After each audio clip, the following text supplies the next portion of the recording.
Madame Cardo Marilyn. Monsieur Spectrojo, présent. Madame Guessou Dalida. Monsieur Minas Régis. Présent. Madame Delso Isabelle. Présent. Monsieur Ledoux Philippe, excusé de notre procuration, Madame Guessou Dalida. Madame Brouillet Tendron Armel. Présent. Monsieur Narsakovski Michel. Présent. Madame Madeleine, excusée de notre procuration par Génie. Monsieur Pitch, présent. Mademoiselle Tournelle Anaïs. Monsieur Mambo Sébastien. Présent. Madame Régnier Jenny. Présent. Monsieur Maton Maxence. Présent. Mademoiselle Ojanovic Caroline. Monsieur Knobich Daniel. Présent. Madame Caudrelier Geneviève. Présent. Madame Gauthier Paulette. Présent. Monsieur Delany Bernard. Excusez. Excusez. Madame Rousseau Dominique, excusez de notre procuration, Madame Paulette Gauthier. Monsieur Mazzolini Fabrizio. Présent. Madame Delville Vanessa. Présent.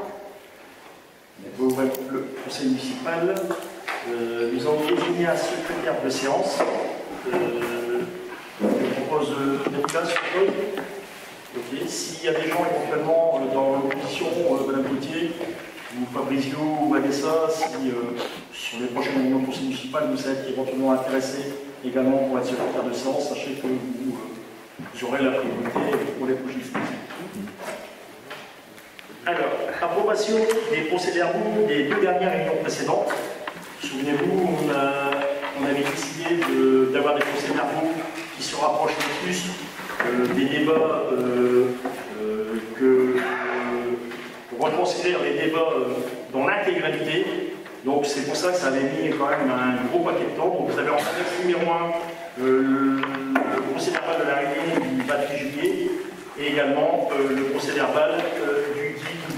Donc vous les avez pratiquement mot pour mot. Si éventuellement vous les avez lus, s'il y a quelques remarques à faire, n'hésitez pas, avant qu'on puisse éventuellement les valider.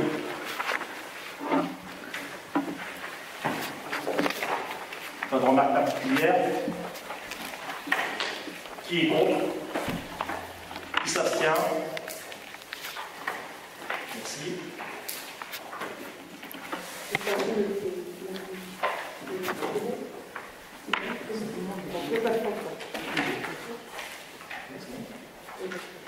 Délégation du conseil municipal au maire, information sur les décisions prises. Donc si vous avez éventuellement des questions, parce que je ne vais pas vous lire toute la liste, il y a la participation également aux membres de l'opposition, aux différentes commissions d'appel d'offres que nous avons engagées, notamment sur la restauration, sur le transport des élèves à la piscine des Codins. Voilà, si vous avez éventuellement des questions sur ces délégations, quelques remarques.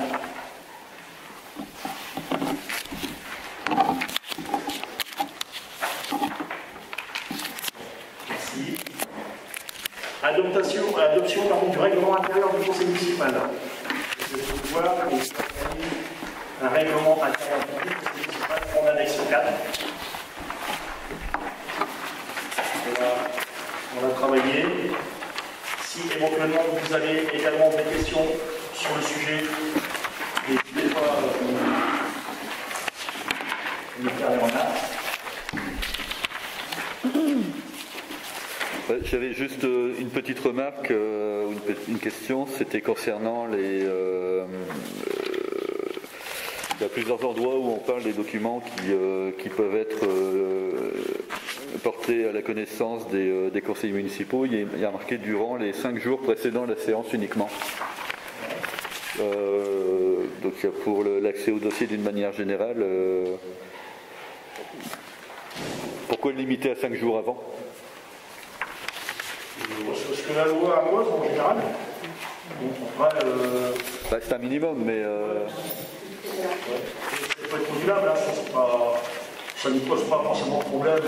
Ouais, c'est ce que tu avais déjà dit avant. C'est 5 jours courts. Ça peut être plus avec le samedi et dimanche.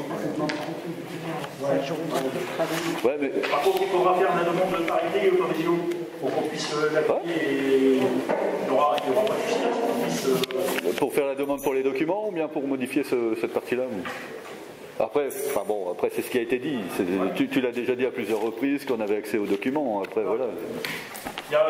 Je l'ai dit, je le redis, sur les commissions d'appel d'offres, on a convoqué tout le monde, on l'a fait ensemble. Après, je redis par le maire, tout ce qu'on a appris pour l'instant. Il y en a une autre d'ailleurs, je pense que tu as eu une convocation pour les autres commissions d'appel d'offres. On doit travailler en toute transparence avec l'opposition. Donc, je n'ai aucun souci, moi, à ce que les gens viennent chercher des informations en mairie. Je rappelle que tous ceux qui sont autour de la table sont tous élus au conseil municipal. Moi, j'ai aucun souci pour donner le maximum d'informations. Et je le dis, je reçois autant ma majorité que l'opposition dans les différents groupes de travail qu'on met en place régulièrement. Donc, voilà, il n'y aura jamais de problème là-dessus. Voilà. Donc, je vais vous demander de prendre une délibération. Alors, qui est pour? Qui s'abstient? Deux abstentions. Deux abstentions. Merci. Budget primitif sur les décisions modificatives qui ont été prises.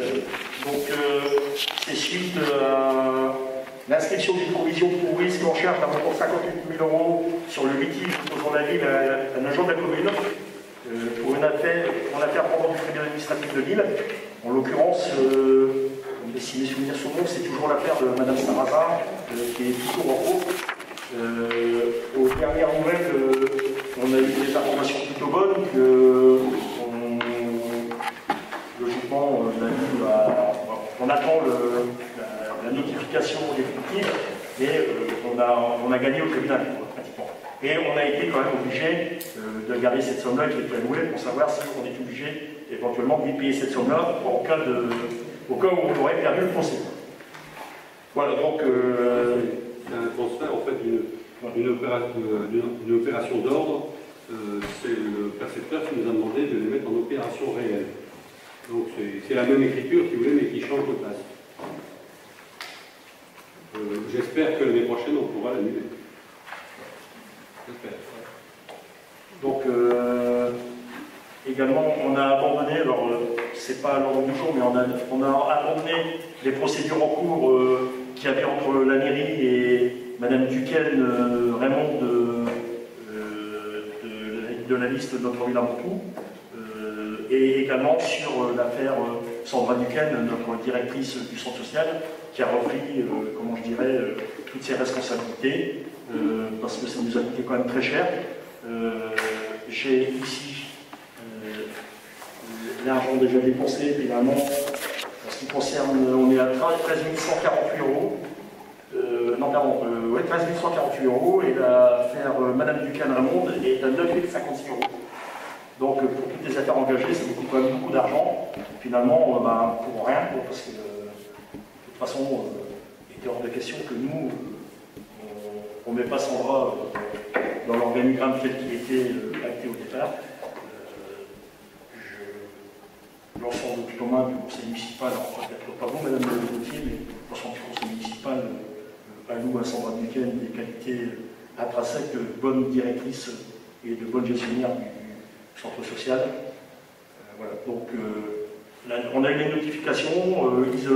Raymond Duquesne et Sandra Duquesne ont reçu également des courriers comme quoi tout était abandonné contre nous. Donc voilà, on est tranquille avec cette affaire-là.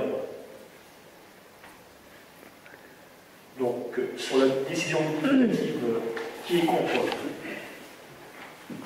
Qui s'abstient? Merci.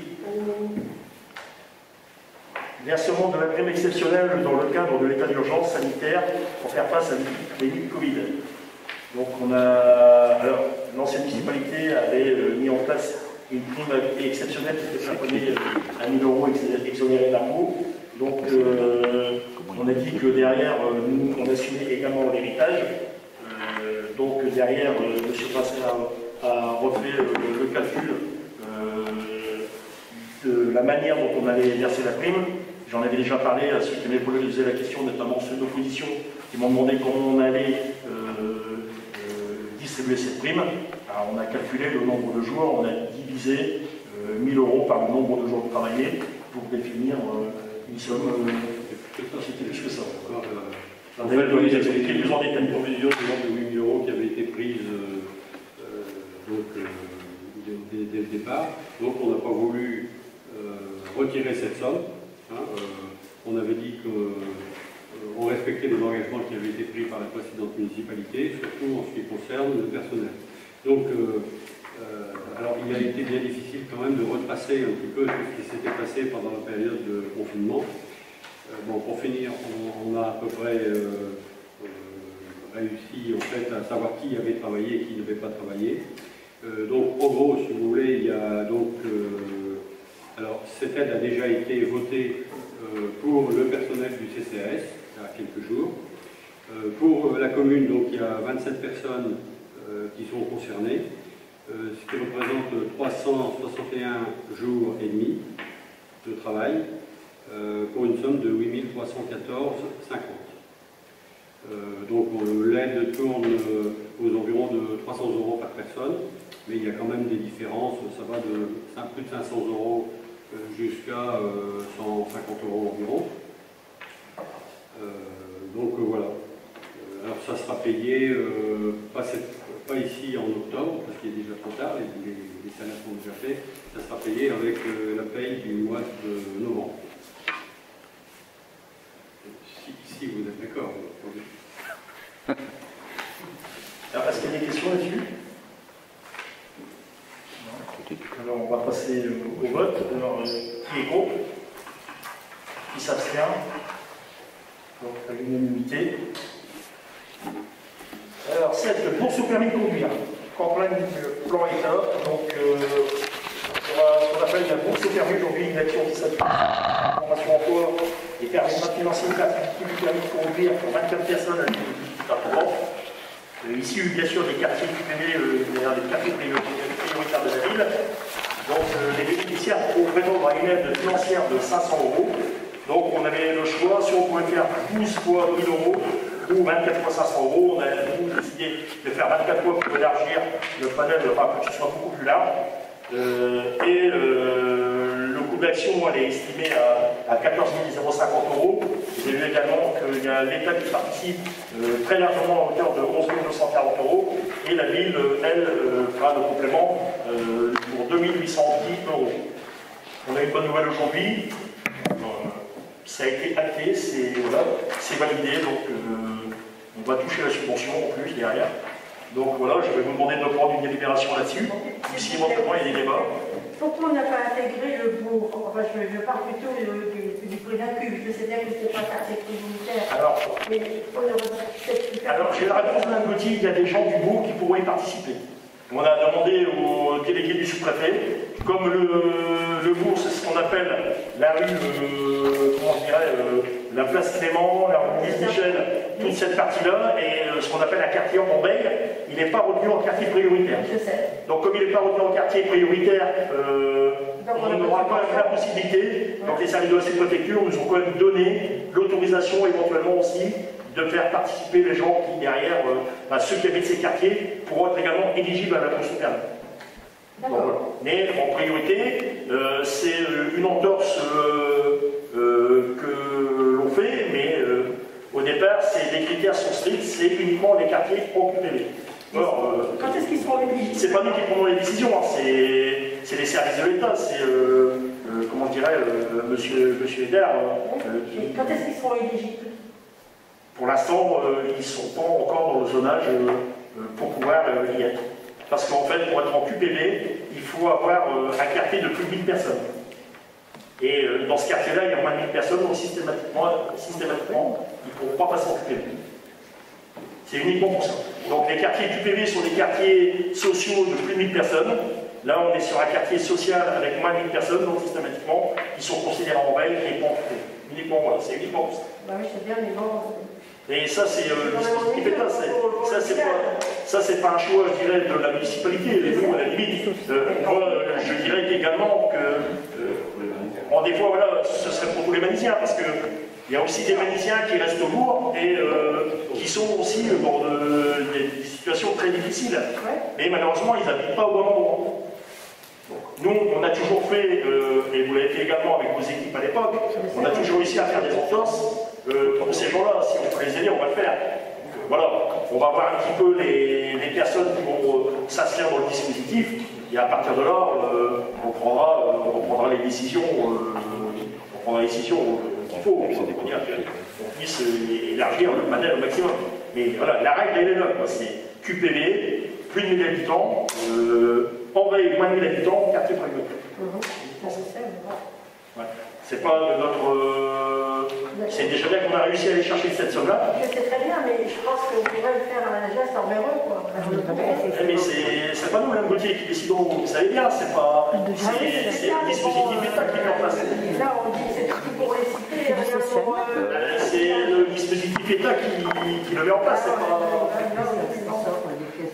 Ouais, c'est pas... Nous, voilà, on s'est engagé dans les démarches parce qu'il y avait quand même le coût d'action, il est quand même estimé à 14 000 €. Donc sur les 14 000 €, on touche quand même 11 240 € d'aide financière. C'est quand même quelque chose qui est assez conséquent.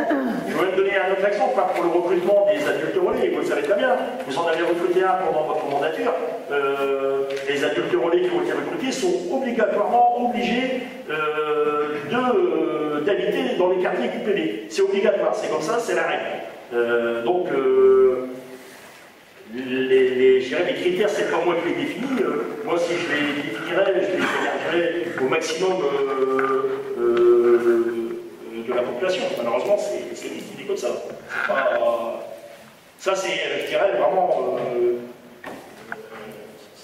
c'est pas nous qui décidons ce dispositif. C'est comme ça, c'est comme ça. Alors moi, je comprends bien ce que vous dites, que éventuellement, dans les quartiers, il y a des gens qui auraient des véritables besoins. Oui, bien sûr. On les aide en fonction de ce qu'on peut faire avec les équipes du CCS. Voilà, et je pense qu'on va en avoir un peu plus de gens qu'il va falloir aider dans les semaines et les mois qui viennent. Donc, ça permettra déjà 500 € pour financer un permis. Pour 24 personnes, je pense que c'est déjà un premier pas vers l'autonomie aussi, parce que avoir le permis, ça permet aussi de pouvoir se déplacer, d'aller à la recherche, retour à l'emploi. Voilà, c'est important. C'est important. J'ai une question. Les 24 personnes, elles ont été déterminées comment? C'est juste un budget alors, pour l'instant, en plus, ils ne sont pas recrutés. Fabricio, on n'a pas encore travaillé. Ils ont travaillé un petit peu sur quelques personnes, mais on est loin des 24. C'est quelque chose qui va se mettre en place là, dans les jours qui viennent. En plus, aujourd'hui, on a une information officielle comme quoi on va bien toucher, la subvention. Donc, on va... Il y aura un travail qui sera fait également avec les partenaires. De toute façon, au niveau des partenaires, si on prend, comment ça s'appelle, la mission locale, pour l'emploi... Alors, en fait, dedans, dans le dispositif, il y a l'État, il y a le LCI, il y a la mission locale, il y a l'auto-école locale, il y a le GAP, les éducateurs de rue, les services techniques de la ville, le CCS de la ville, le chef de projet de la CCCO, les associations locales, les psychologues de rue, il y a des comités de pilotage et des suivis qui vont être animés également, et derrière, il va falloir, je dirais, recruter les gens, recruter les gens. Je pense que les gens, on va pas besoin de les recruter, ils vont venir eux-mêmes. Et derrière aussi, c'est quand même conditionné également à, à une contrepartie. Il y a un contrat d'engagement derrière. Et la subvention de l'État, elle est plafonnée si jamais on avait 40 postulants? Si on a 40 postulants, on sera obligé de diviser la somme par 40. Et de renouveler l'année prochaine. Oui, renouveler l'année prochaine. En fait, c'est une somme définie. D'accord. C'est pas quelque chose qui, je voyais, tu sais très bien que si on va leur mettre 40 ou 50, en général, nous on blinde au maximum. Non. J'imagine qu'il n'y aura pas autant de postulants. Mais nous, on a fait des fiches projets qu'on a mis en place pour les quartiers d'automne et des quartiers d'hiver pour se loger jusque l'été. Parce que, bon, vous avez vu, il y a eu ce qu'on appelle les quartiers en fait. On a touché une subvention de 25 000 € cet été dès notre arrivée pour pouvoir mettre en place de l'animation dans les quartiers QPV. Et l'État sent bien qu'aujourd'hui, dans les quartiers, ça commence à bouillir un petit peu, que ça commence à devenir de plus en plus compliqué. Donc, ils renouvellent le dispositif de la politique de la ville. Et derrière, on a justement les quartiers d'automne qui vont démarrer l'hiver, qui vont démarrer dans les jours qui viennent. On a fait des fiches projets où on a blagué, on a demandé. L'État dit qu'il y a de l'argent. Ils nous ont dit, à partir du moment où ils ont dit qu'il y avait de l'argent, nous on a mis tout ce qu'on pouvait mettre. Je crois qu'on est à peu près sur les 2 fiches, à peu près à 30 000 € de demande. Alors, qu'est-ce qu'on va avoir? On ne sait pas encore aujourd'hui, mais je pense quand même qu'on va obtenir quand même de belles sommes qui vont nous permettre d'occuper également tous ces quartiers-là dans les semaines qui viennent, quoi, et les mois qui viennent également. Donc il faut qu'on soit toujours nous aussi, alors on parlait de quartier en veille, on veille justement à ce qu'on puisse s'engager dans ces démarches. Voilà, donc est-ce qu'il y a d'autres questions sur cette partie-là? Alors on va passer à la délibération, alors qui est contre? Qui s'abstient? Merci. 8. Création d'un poste d'agent territorial spécialisé des écoles maternelles, des ATSEM. Alors, on ne recrute pas d'ATSEM, je vous rassure. C'est uniquement un remplacement pathologique d'un agent vers un poste administratif. Le problème, comme la personne est une ATSEM, systématiquement, on est obligé de la remettre sur un poste d'ATSEM et derrière ça, la faire glisser sur un poste adjoint administratif. Et or, sur l'état du personnel de la ville, les tableaux des effectifs au 18 juin, que vous pouvez vous procurer en mairie quand vous voulez, on s'est aperçu qu'il n'y avait plus de postes de libre. Donc on est obligé de la remplacer comme ATSEM et la faire évoluer après tout de suite en adjoint administratif, ce qui libérera un poste d'ATSEM. Et il y a des filles également actuellement. Alors moi quand je suis arrivé en mairie, on m'a dit que les gens ne voulaient pas se former. Et apparemment on n'a que des demandes de formation actuellement. Donc tout le monde veut se former, tout le monde veut passer ATSEM, tout le monde veut passer dans toutes les filières qu'il y a. Donc ici j'ai un tableau qui est là. Donc bien sûr c'est un tableau sur lequel on a travaillé, mais si vous voulez vous le procurer en mairie, n'hésitez pas, on le mettra à votre disposition, tout simplement. Est-ce qu'on peut connaître son nom à cette personne? Oui, Madame Nouzio. Ah bon? Madame Nouzio. Donc c'est pas une Manisienne, c'est une dame qui vient de la mairie de Salenoble et qui est ATSEM à la mairie de Salenoble, qui a une pathologie de dos et qui a également... C'est bien ce que je pensais. Voilà, c'est bien ce que je pensais. Oui, c'est bien ce que je pensais. Des bonnes Manisiennes. Mais c'est pas une Manisienne, mais non, Madame Poutier, on prendra plus de Manisiennes sur des postes comme ça à responsabilité, parce que les Manisiennes font de la politique, et on continuera à recruter les Manisiens pour tout ce qui est poste, comment je veux dire, dans les écoles, aux ateliers, mais sur des postes importants de la ville, il est bien de laisser le personnel en dehors de la politique. Vous devez le savoir, vous avez utilisé, vous, le personnel également à des fins politiques. Donc, voilà. Aujourd'hui, bien sûr, le personnel ne sera plus aujourd'hui utilisé à des fins politiques. Non, mais voilà. Et j'ai pas de, je dirais, j'ai pas de leçon en recevoir de vous concernant. Mais je vous demande de leçon. Non, parce que moi je recrute pas des gens pour un 15 jours d'un deuxième tour des élections municipales, et même un mois avant le premier tour, quoi. Et des gens qui étaient sur votre liste, que vous avez fait démissionner pour embaucher. Vous voyez, donc, moi j'ai pas ce scrupule-là, Madame Gauthier. Des gens qui ont démissionné. Et on ne va pas vous faire, Madame Gauthier, vous avez quand même démissionné une personne de votre liste pour la prendre. Dites pas que c'est pas vrai. Écoutez. Mais alors, c'est incroyable, Madame Gauthier. Alors, je ne sais pas, depuis que vous êtes plus maire de la commune, j'ai l'impression quand même que vous êtes atteint un petit peu la Elle ne se présentait pas sur la liste suivante, c'est tout.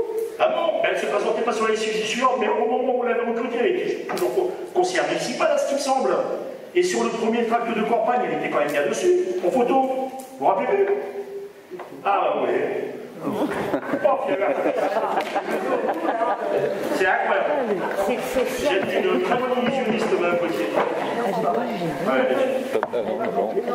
Voilà, donc je vais vous demander de prendre une délibération. Qui est contre? Qui s'abstient? Merci. Création de postes dans le cadre du dispositif parcours emploi. Donc c'est ce qu'on appelle les contrats PEC. Alors, dessus, il y a une date qui est marquée au 1er janvier 2021. Le 1er janvier 2021, c'est qu'on continuera dans l'avenir à reproduire le nombre de personnes qu'on veut recruter sur les nouveaux dispositifs parcours emploi compétences. Il n'y a pas eu besoin de prendre de délibération sur les 5 premiers qu'on a pris et la dame qu'on a pris pour les écoles parce qu'ils étaient encore couverts sous ce qu'on appelle les anciens contrats, c'était plus PEC, c'était contrat CAE, il me semble. Donc la convention CAE continue à courir et on nous demande pour que le 1er janvier on puisse prendre une délibération pour continuer à prendre après les contrats PEC régulièrement. Donc la fréquence ce sera toujours 6 par personne. 6 par an, pardon, autant pour moi, 6 par an, donc 5 dans la brigade des espaces verts et une éventuellement dans les écoles ou dans les écoles maternelles. Et je voulais vous poser une question. Les 20 heures par semaine, est-ce que la formation est comprise dedans? Bien sûr. C'est combien d'heures de formation? Les formations, on fera. Bon, sachez que sur tous les contrats APEC, les gens sont formés en sortant de là.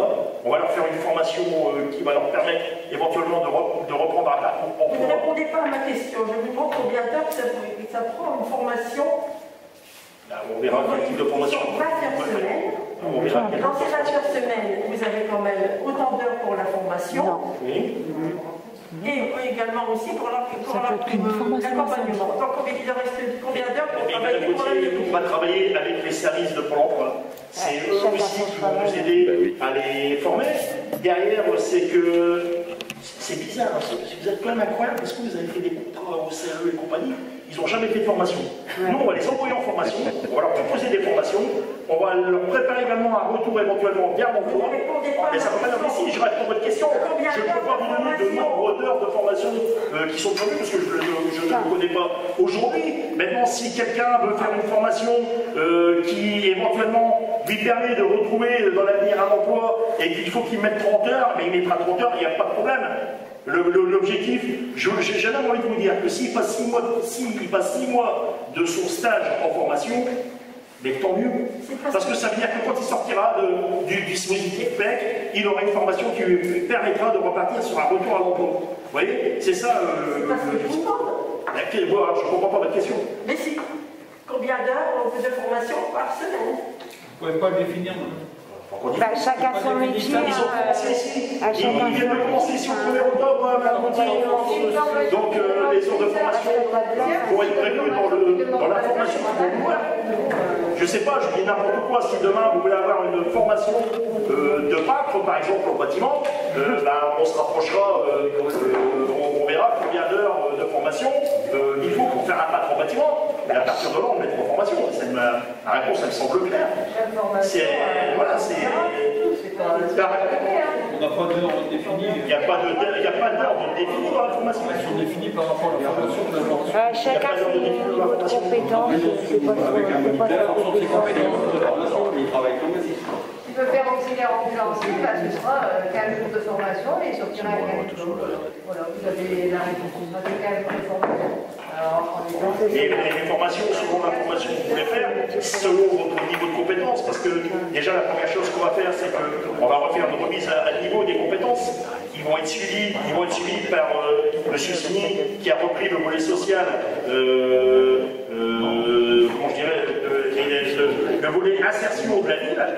Donc on va faire un bilan de compétences avec eux. Et en fonction du bilan de compétences, on pourrait les diriger vers des formations qui leur permettent de reprendre, de repartir vers l'emploi. Est-ce qu'ils vont retrouver en sortant un boulot, en sortant d'un contrat PEC? Non, c'est strictement rien. Mais moi, ce qui m'intéresse, c'est qu'à la sortie de leur année de contrat chez nous, ils puissent obtenir quelque chose qui leur permettra éventuellement de reprendre un travail dans la vie de tous les jours. Vous voyez? C'est ça l'objectif, Mme Gauthier, non? Alors pourquoi vous ne l'avez pas fait? Pourquoi vous avez fait des contrats CAE? Quand vous avez fait des contrats CAE, pourquoi vous ne les avez pas mis en formation? Ils ont fait des formations de quoi? Mise en route de tronçonneuse ou bien mise en route de tournage? J'allais faire des formations à Alors que j'étais obligé d'y aller quand même. Ah oui, mais quel type de formation vous leur avez donné? Alors donnez-moi une formation que vous leur avez donnée. Alors là, vous saviez même pas ce que vous donnez une formation personnelle. je ne peux pas vous répondre. Moi, je sais qu'ici, j'envoie des gens en formation. Oui, j'envoie la directrice du centre social en formation pour avoir son diplôme de directrice. J'envoie mon médiateur de rue pour passer cette directrice. Je connais toutes les formations. Les PEC, c'est complètement différent. Ah bon? Ah oui. Ah, le dispositif est toujours plus ou moins le même. Il y a que des noms qui changent. Non. La formule est la même. Non, c'est complètement différent. Pas beaucoup de choses qui changent, vous savez. Ouais. Des fois, on change le nom. Ça change très souvent d'ailleurs. Ouais, mais ça, c'est pas. Bon, c'est pas du tout ça. C'était logique, elle, ce qu'elle voyait. D'autres questions? D'autres questions? C'était plus une remarque concernant ce type d'emploi, ou enfin aussi une question, est-ce qu'on a un retour sur les anciens contrats, combien ont accédé à un poste Alors, nous, pour nous, c'est une première, je t'avoue que c'est une première, parce que c'est les 6 premiers qu'on recrute. Ah oui. Donc on aura le temps de faire le point, déjà de toute façon, j'ai demandé à M. Zini de faire un point trimestriel avec eux, pour voir un petit peu où ils en sont, parce que j'ai quand même dit que voilà, ils travaillent 4 heures par jour. Donc ils ont quand même obligation, ils sont censés, parce que après je ne surveille pas derrière, mais ils sont censés continuer leur recherche d'emploi. Donc, est-ce qu'ils le font? Oui, Vanessa? Ce genre de contrat, il y a un suivi socio-professionnel, c'est ce qu'on est en train de discuter. Et le suivi socio-professionnel, il est assuré par qui? Il va être assuré par Malixini et Pôle emploi. D'accord. Parce qu'en fait, ils ont c'est ce que vous n'avez pas su faire dans les contrats précédents, un suivi socio-professionnel. Parce que en fait, Pôle emploi, c'est Pôle emploi qui lui donne la fiche d'éligibilité. C'est-à-dire qu'aujourd'hui, je ne peux plus décider, moi, de dire voilà, il y a des gens qui sont au chômage, je les prends en contrat PEC. C'est le même principe que les contrats d'insertion, ce genre de choses-là. Il y a un suivi socio-professionnel. Ils sont éligibles, ils ont aussi, eux, des comptes à rendre à nos conseillères Pôle emploi. Et nous, derrière, on va ajouter, alors on n'est pas forcément obligé de le faire, parce que moi je peux prendre une formation basique qui ne coûte rien et leur dire voilà, vous allez prendre une pelouse et laisser servir d'abondage, ça fait partie de la formation. Mais c'est pas ce que nous on veut faire. L'important c'est le taux de réussite, il tient à ça, au suivi, en grande partie à ce suivi socio-professionnel qui n'avait pas auparavant. Nous, ils ont commencé le 1er octobre, donc on va avoir du mal à se projeter, à faire un premier retour. Il est clair qu'on va analyser, ça tous les 3 mois, on fera quand même le point. D'ailleurs, on en parlera peut-être en réunion municipale pour savoir où on en est dans les questions diverses. On pourra toujours rajouter un volet, une question en disant voilà où on en est actuellement avec les contrats PEC, sur quel type de formation il faut actuellement, est-ce qu'ils continuent leur démarche de recherche d'emploi. C'est important. Ceux que j'ai reçus, j'aurais également dit que c'était 1 an et que c'est terminé. Pendant toute la mandature, il faut aussi leur rappeler. Ils le savent. Nous, derrière, on ne recrutera pas ces gens-là. Ça, c'est clair et net. On va essayer de démarrer comme ça. C'est un nouveau dispositif qui se met en place. C'est remboursé 55% par l'État également. Donc, je pense que c'est dommage, quand on voit l'état de la ville aujourd'hui, de dire voilà, on peut prendre des gens, leur remettre un petit peu le pied à l'étrier, et puis derrière aussi faire embellir sa vie. Des fois, c'est quelque chose qui est gratifiant pour moi. Et ceux qui ont été recrutés actuellement, on les voit régulièrement avec Madame Fava qui gère l'environnement dans la ville, et ça se passe plutôt bien sur un bon niveau. Alors, attention, on n'est qu'à 1 mois, je mets toujours des petits bémols parce que est-ce que ça va durer, est-ce qu'ils vont continuer à être assidus, est-ce qu'ils ne vont pas nous faire faux bons en cours de route, il y a tout ça, parce que c'est aussi en des fois des publics qui sont aussi assez difficiles. C'est pas, on ne prend pas quelqu'un en général qui sort du marché de l'emploi avec une longue expérience du monde de l'entreprise. Ce sont souvent des gens qui sont demandeurs d'emploi depuis des années, et pour certains d'entre eux, parce que quand on regarde les CV, ils sont souvent sur ce type de contrat. Souvent, ils reviennent régulièrement.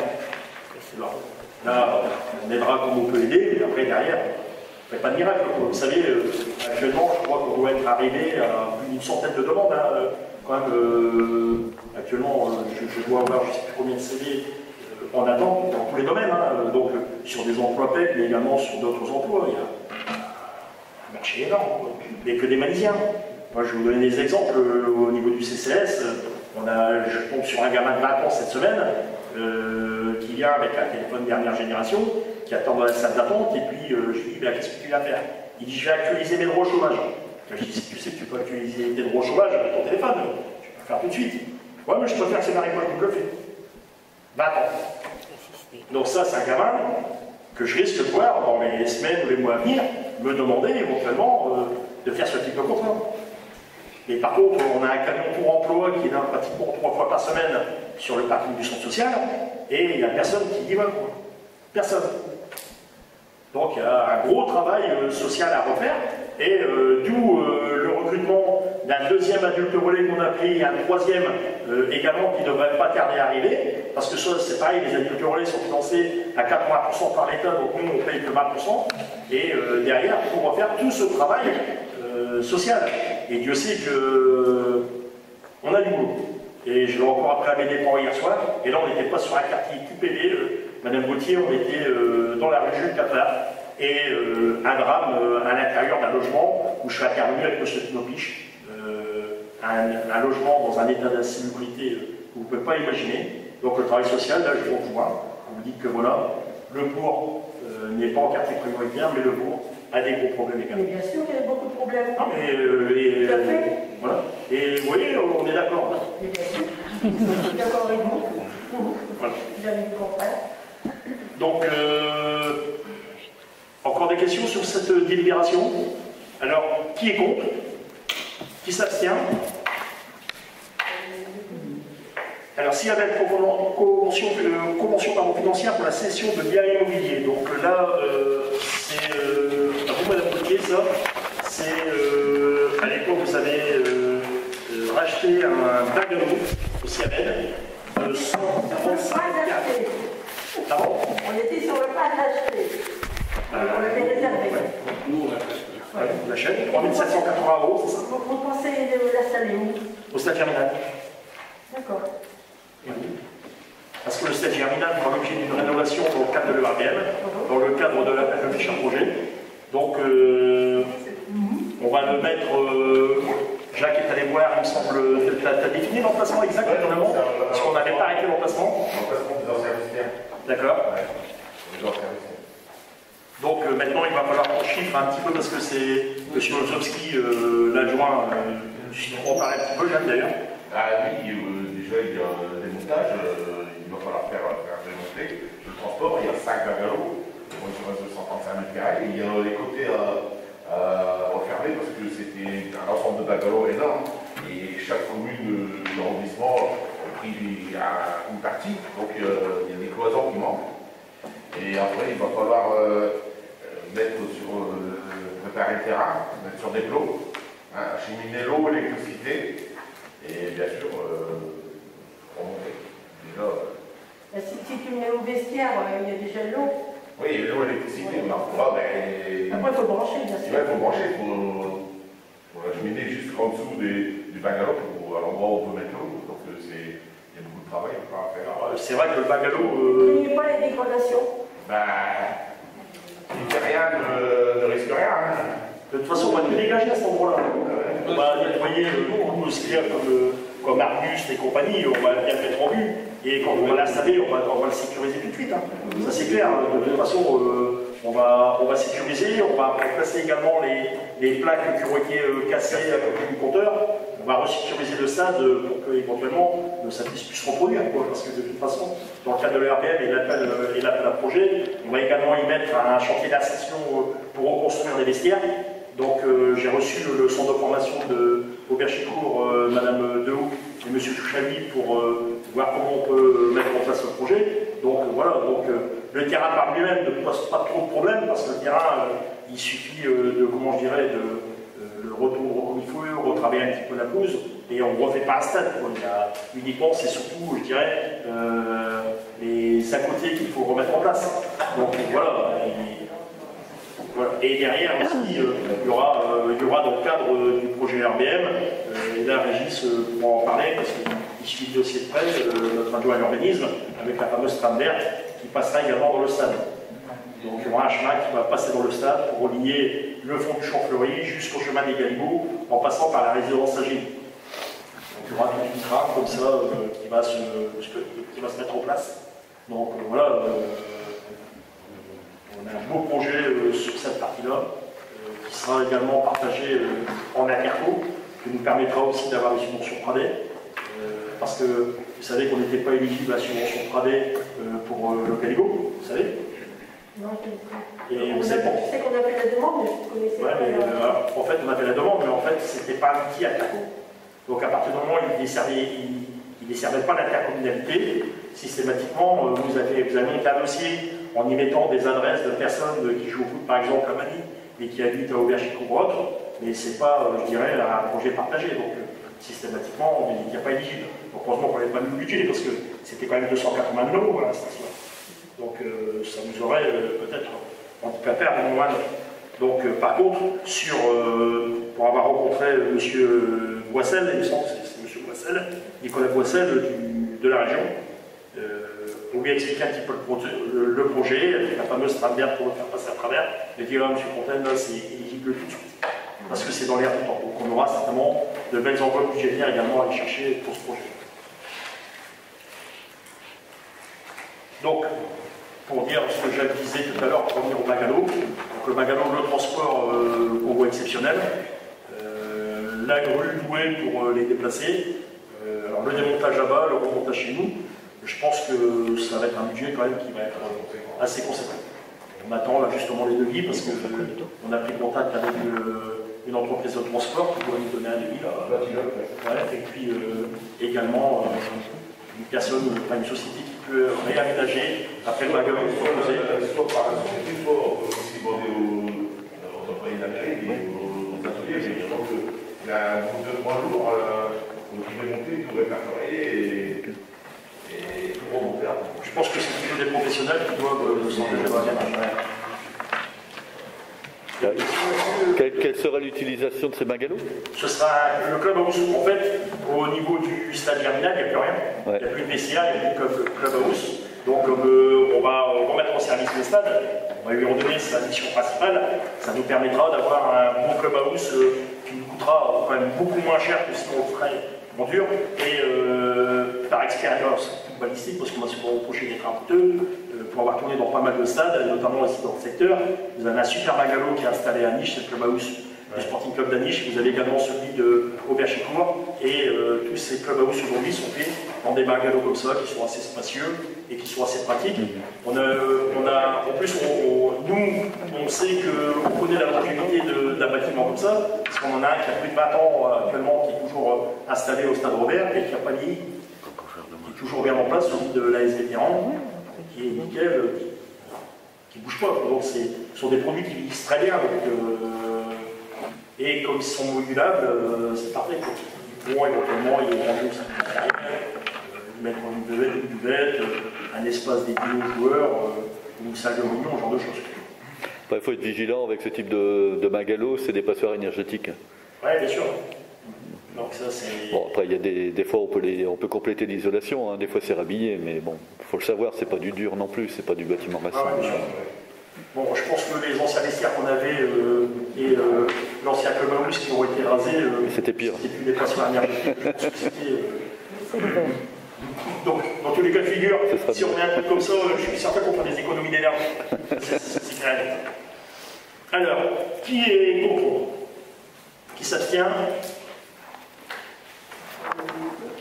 Alors, syndicat mixte des transports, donc vous avez toujours les différents tarifs, hein, carte or, job, RSA, comme tous les ans à la même période. Voilà, donc comment je dirais, les cotisations, c'est des cotisations pour les tarifs sociaux, 11 €, 32 € et 44 €. Il y a une participation de la SNTD de 5,50 € et 16 € pour les titulaires du RSA. Donc, si vous avez des questions sur le sujet, c'est des choses qui reviennent tous les ans à la même période. Donc, qui est contre? Qui s'abstient?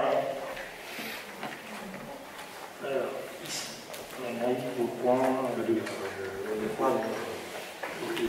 Voilà, c'est le chantier d'égalité. Donc,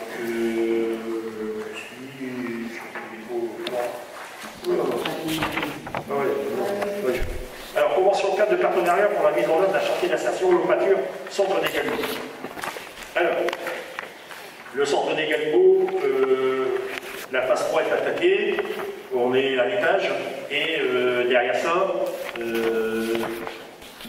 nous on s'est aperçu que c'est l'architecte. Je ne vais pas vous donner mon avis sur l'architecte, parce que j'évite d'aller aux réunions de travaux. Je laisse ce soin aux adjoints mandatés pour ça, parce que je crois qu'il arrive un moment, ça va être très compliqué. Donc on avance et ça s'arrange, je ne sais pas où. Il n'y a pas de peinture de prévu. Et il y avait la mise en œuvre d'un chantier d'insertion de peinture sans dégâts. Donc, moi j'ai été un petit peu recherché dans les archives que vous avez laissées. Je me suis renseigné aussi auprès du centre de formation de Merchicourt, de centre de formation de CCO. Et il s'avère que le lot peinture, le projet de lot peinture qui avait été monté, donc j'ai le document, était pour le bas. Or, le bas a été fait par l'entreprise, parce que vous avez décidé de faire par l'entreprise. Donc, finalement, le chantier est tombé à l'eau. Et quand on a rencontré notre architecte préféré, Daniel, il nous a dit tout simplement on en est où avec la peinture? Moi j'ai dit écoutez, c'est vous l'architecte. Je ne sais rien. Ah oui, mais il n'y a pas de peinture de prévu. Parce que Mme Montier m'a dit qu'il y avait un chantier peinture qui était prévu. Oui, c'est ça. Ouais, non mais. Pas de chantier prévu, moi j'ai écouté, je ne sais rien. Mais j'ai dit, vous allez finir quand les travaux? Et il me dit, voilà, si vous nous faites la peinture au mois de novembre, nous pour le mois de décembre on a fini. Alors moi j'ai un problème parce que c'est que la dernière partie de la subvention du département, on a obtenu 300 000 €, enfin, nous avions obtenu 300 000 € du département, qui a été phasé en plusieurs versements, et le dernier versement sera effectué à partir du moment où on aura fini la phase 3 des travaux, c'est-à-dire au plus tard au 31 décembre. L'architecte qui connaît très bien son boulot, tellement bien son boulot qu'il ne connaît pas la peinture, mais enfin bref, il connaît bien le boulot, il me dit, ne vous inquiétez pas, monsieur le maire, nous on aura fini. Et moi, plus j'avance et plus je vais au collège, et puis moi ça avance et plus je suis inquiet. Parce que on a déjà eu un rapport de 3 mois pour cette subvention grâce à la crise Covid, mais je ne suis pas sûr qu'on va avoir un report supplémentaire. Donc derrière, nous on est en train de faire pression,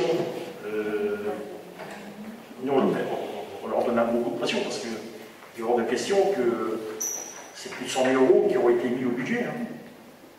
On ne peut pas aujourd'hui se passer. Parce que systématiquement, ça nous posera un problème. Ça posera un problème dans la trésorerie. Donc derrière, je me suis rapproché, moi, du centre de formation. Et puis, les responsables du centre de formation sont venus voir un petit peu, sont venus faire un petit peu l'état des lieux de l'étage. Et sur Fontaine, les choses, c'est compliqué, quoi. Parce qu'il faut remettre du placo à certains endroits qui n'ont pas été faits. Et qui n'était apparemment pas prévu dans le lot. Bon, j'en sais rien. Moi, je ne suis pas technicien. Je ne suis pas un professionnel de ça, donc il peut me dire ce qu'il veut. Donc moi, je vais avec les techniciens voir sur place ce qu'on peut faire. Et ça le CCO m'ont dit, voilà, sur 3 mètres, il faut repartir un quart placo pour revenir à peu près à la même hauteur du mur. À partir de là, on va pouvoir peindre. Donc on va avoir des devis d'ici la fin de semaine, parce qu'il s'est engagé à aller très très vite. Donc il m'a dit, ne vous inquiétez pas, monsieur Fontaine, avant vendredi, vous aurez le devis de ce que ça vous coûtait. Donc derrière, tout ça, c'était au budget. C'était pas au budget, ça, Daniel, ou pas? C'était pas un gros budget. Donc on va voir un petit peu le coût de la réalisation de cette opération. On va faire, bien sûr, parce qu'on est obligé de le faire. On ne peut pas se permettre de perdre de l'argent. Et voir un petit peu comment cette histoire va se terminer. Moi, je le redis encore une fois, Madame Gauthier, je ne mettrai plus un centime dans ce bâtiment. Quand c'est pas des fuites, parce qu'il n'y avait pas de l'eau de toiture qui était prévue, donc on a déjà eu des fuites, on a déjà de l'humidité à certains endroits. On cherche une chaudière, je ne sais pas si on l'a retrouvée. On cherche toujours une chaudière parce que on a payé 3 chaudières, on n'a plus que 2. Ils sont tous en train de se battre, les entreprises, c'est pas moi, c'est l'autre, l'autre qui a déposé le bilan, j'en sais rien. Mais toujours est-il, quand on regarde la facture, il y a 3 chaudières de payer, donc il manque une chaudière. Voilà. Il y a plein de choses qui vous tombent dessus. J'ai même peur que ça tombe en fiasco, cette histoire. Je vous dis, hein, j'ai peur que ça tombe en fiasco. Derrière ça, déjà, vous avez autorisé des assos à venir dedans, notamment la danse, qui occupe 2 salles. Donc derrière, il y a de la PMI qui a repris, la petite enfance et compagnie, ils ont besoin de ces salles-là. Bah, ils ne peuvent pas parce qu'on ne veut pas prêter les salles, parce que Mme Gauthier nous a dit que c'était 2 salles. Donc voilà, enfin, il y a un tas de choses comme ça. Non mais...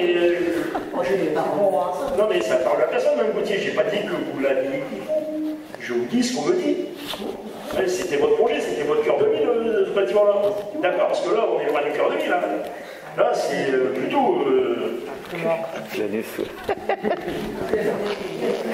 Moi, je suis inquiet, je dis franchement, je suis très inquiet. Je suis très inquiet pour le devenir de ce bâtiment. Moi, je ne mettrai plus un centime dans ce bâtiment. J'attends que... Alors, j'espère, je croise les doigts, et je ne suis pas croyant, mais je vais quand même prier pour que le bâtiment à la phase 3 soit terminé pour le 31 décembre. Puis après, on verra, advienne que pourra dans ce bâtiment. Et voilà, on verra un petit peu, on va se poser, et puis je pense qu'il va falloir qu'on réfléchisse tous ensemble déjà autour de la table, l'opposition comprise, parce que toutes les idées sont bonnes à prendre, et moi je travaille avec tout le monde, et puis on verra par la suite qu'est-ce qui est utile de... Est-ce que c'est utile de continuer cette rénovation? Moi, personnellement, je pense qu'il va encore passer plus de 2 millions d'euros. C'est un dossier qui est, pour moi, perdu d'avance.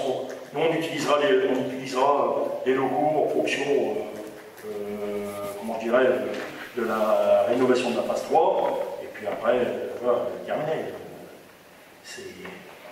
Pour moi, c'est parti pour être un fiasco, cette histoire. Parce qu'en plus, on s'est aperçu qu'actuellement, il fait froid.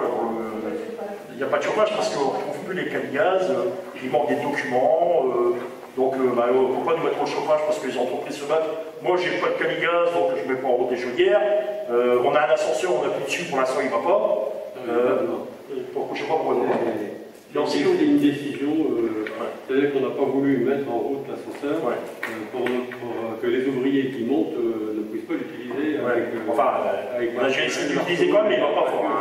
Je ne sais pas s'il manque pas un câble. Il manque déjà une chaudière, pour le peu qu'il manque un câble. On a acheté 3 chaudières.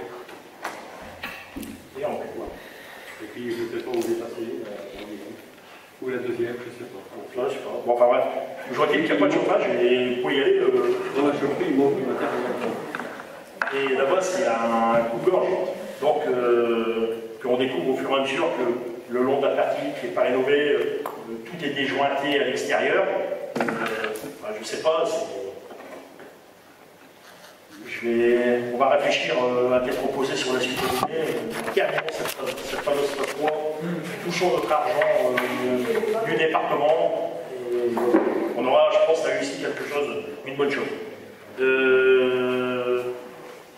Donc, je vous demande de prendre une délibération sur le fait qu'on va mettre en place un chantier d'insertion pour le locature. Alors, et pourquoi le locature? Parce que c'est moins cher aussi. Donc, est-ce qu'il y a d'autres questions là-dessus? Ce type de contrat, ça va être un devis, tu as dit tout à l'heure, c'est un devis qui va être réalisé, ça va être forfaitisé? Ouais, alors en fait, eux, ils nous font un devis, donc c'est pas facturé comme les entreprises normales. Ils ont aussi des conventions, alors ils ont des conventions pour payer le personnel, parce que le personnel à la communauté de communes touche des subventions d'État pour faire travailler ce genre de personnes, et nous ça valorise les personnes, et derrière ça nous permet d'avoir une manœuvre bon marché, bien que eux ils sont payés normalement, mais nous ça nous permet d'avoir le coût à l'heure qui est beaucoup moins cher, et derrière également ils ont des conventions avec Point P pour l'achat du matériel, c'est-à-dire qu'eux ils vont nous faire une liste de matériel dont ils ont besoin. C'est nous qui allons aller commander à Point P le matériel sur le cours de la communauté de communes. C'est-à-dire que derrière, nous, on va bénéficier des tarifs négociés de la CCO pour avoir les factures qu'on a besoin pour du bâtiment. Mais est-ce que ce sera forfaitisé? J'avais l'impression en lisant ce document que c'était plus un contrat de prestation de main-d'œuvre et que si ça prenait un mois, ben, on paye un mois de main-d'œuvre. Si ça dure 3 mois, on paiera 3 mois de main-d'œuvre. Non, en fait, c'est forfaitisé. C'est forfaitisé. Ils vont nous faire un forfait parce que lui, il prend des maîtres en fait. Il va aller prendre des maîtres parce qu'il doit y aller, il centre demain, je crois. Demain, on va faire ça. Monsieur, il n'y a pas réunion avec toi, Jacques. Vous n'avez pas. Monsieur Chouchali. Demain, en partant, il passe au collège, il va faire les maîtres, il va nous faire un devis. Donc, il y aura un devis matériel, un devis main-d'œuvre, tout sera mis devant. En fait, il n'est pas question, je comprends ce que tu veux dire, là, le temps est dépassé, on va nous refacturer, non, c'est un devis global. Donc, j'aurai un devis, normalement, pour la fin de semaine. Et le coordonnateur qui est quelqu'un de la mairie, enfin de la commune, ça va être quoi son rôle effectivement? En lisant le document, j'ai l'impression que ça devait être un conducteur de travaux. Donc en fait, lui, il veillera, je dirais, au bon déroulement du chantier. Parce que sur le centre de formation, eux, ils ont également leur responsable de service. C'est-à-dire que les travailleurs du centre de formation sont accompagnés. On ne fait pas comme ça, et on ne sait pas des à nos responsables de service.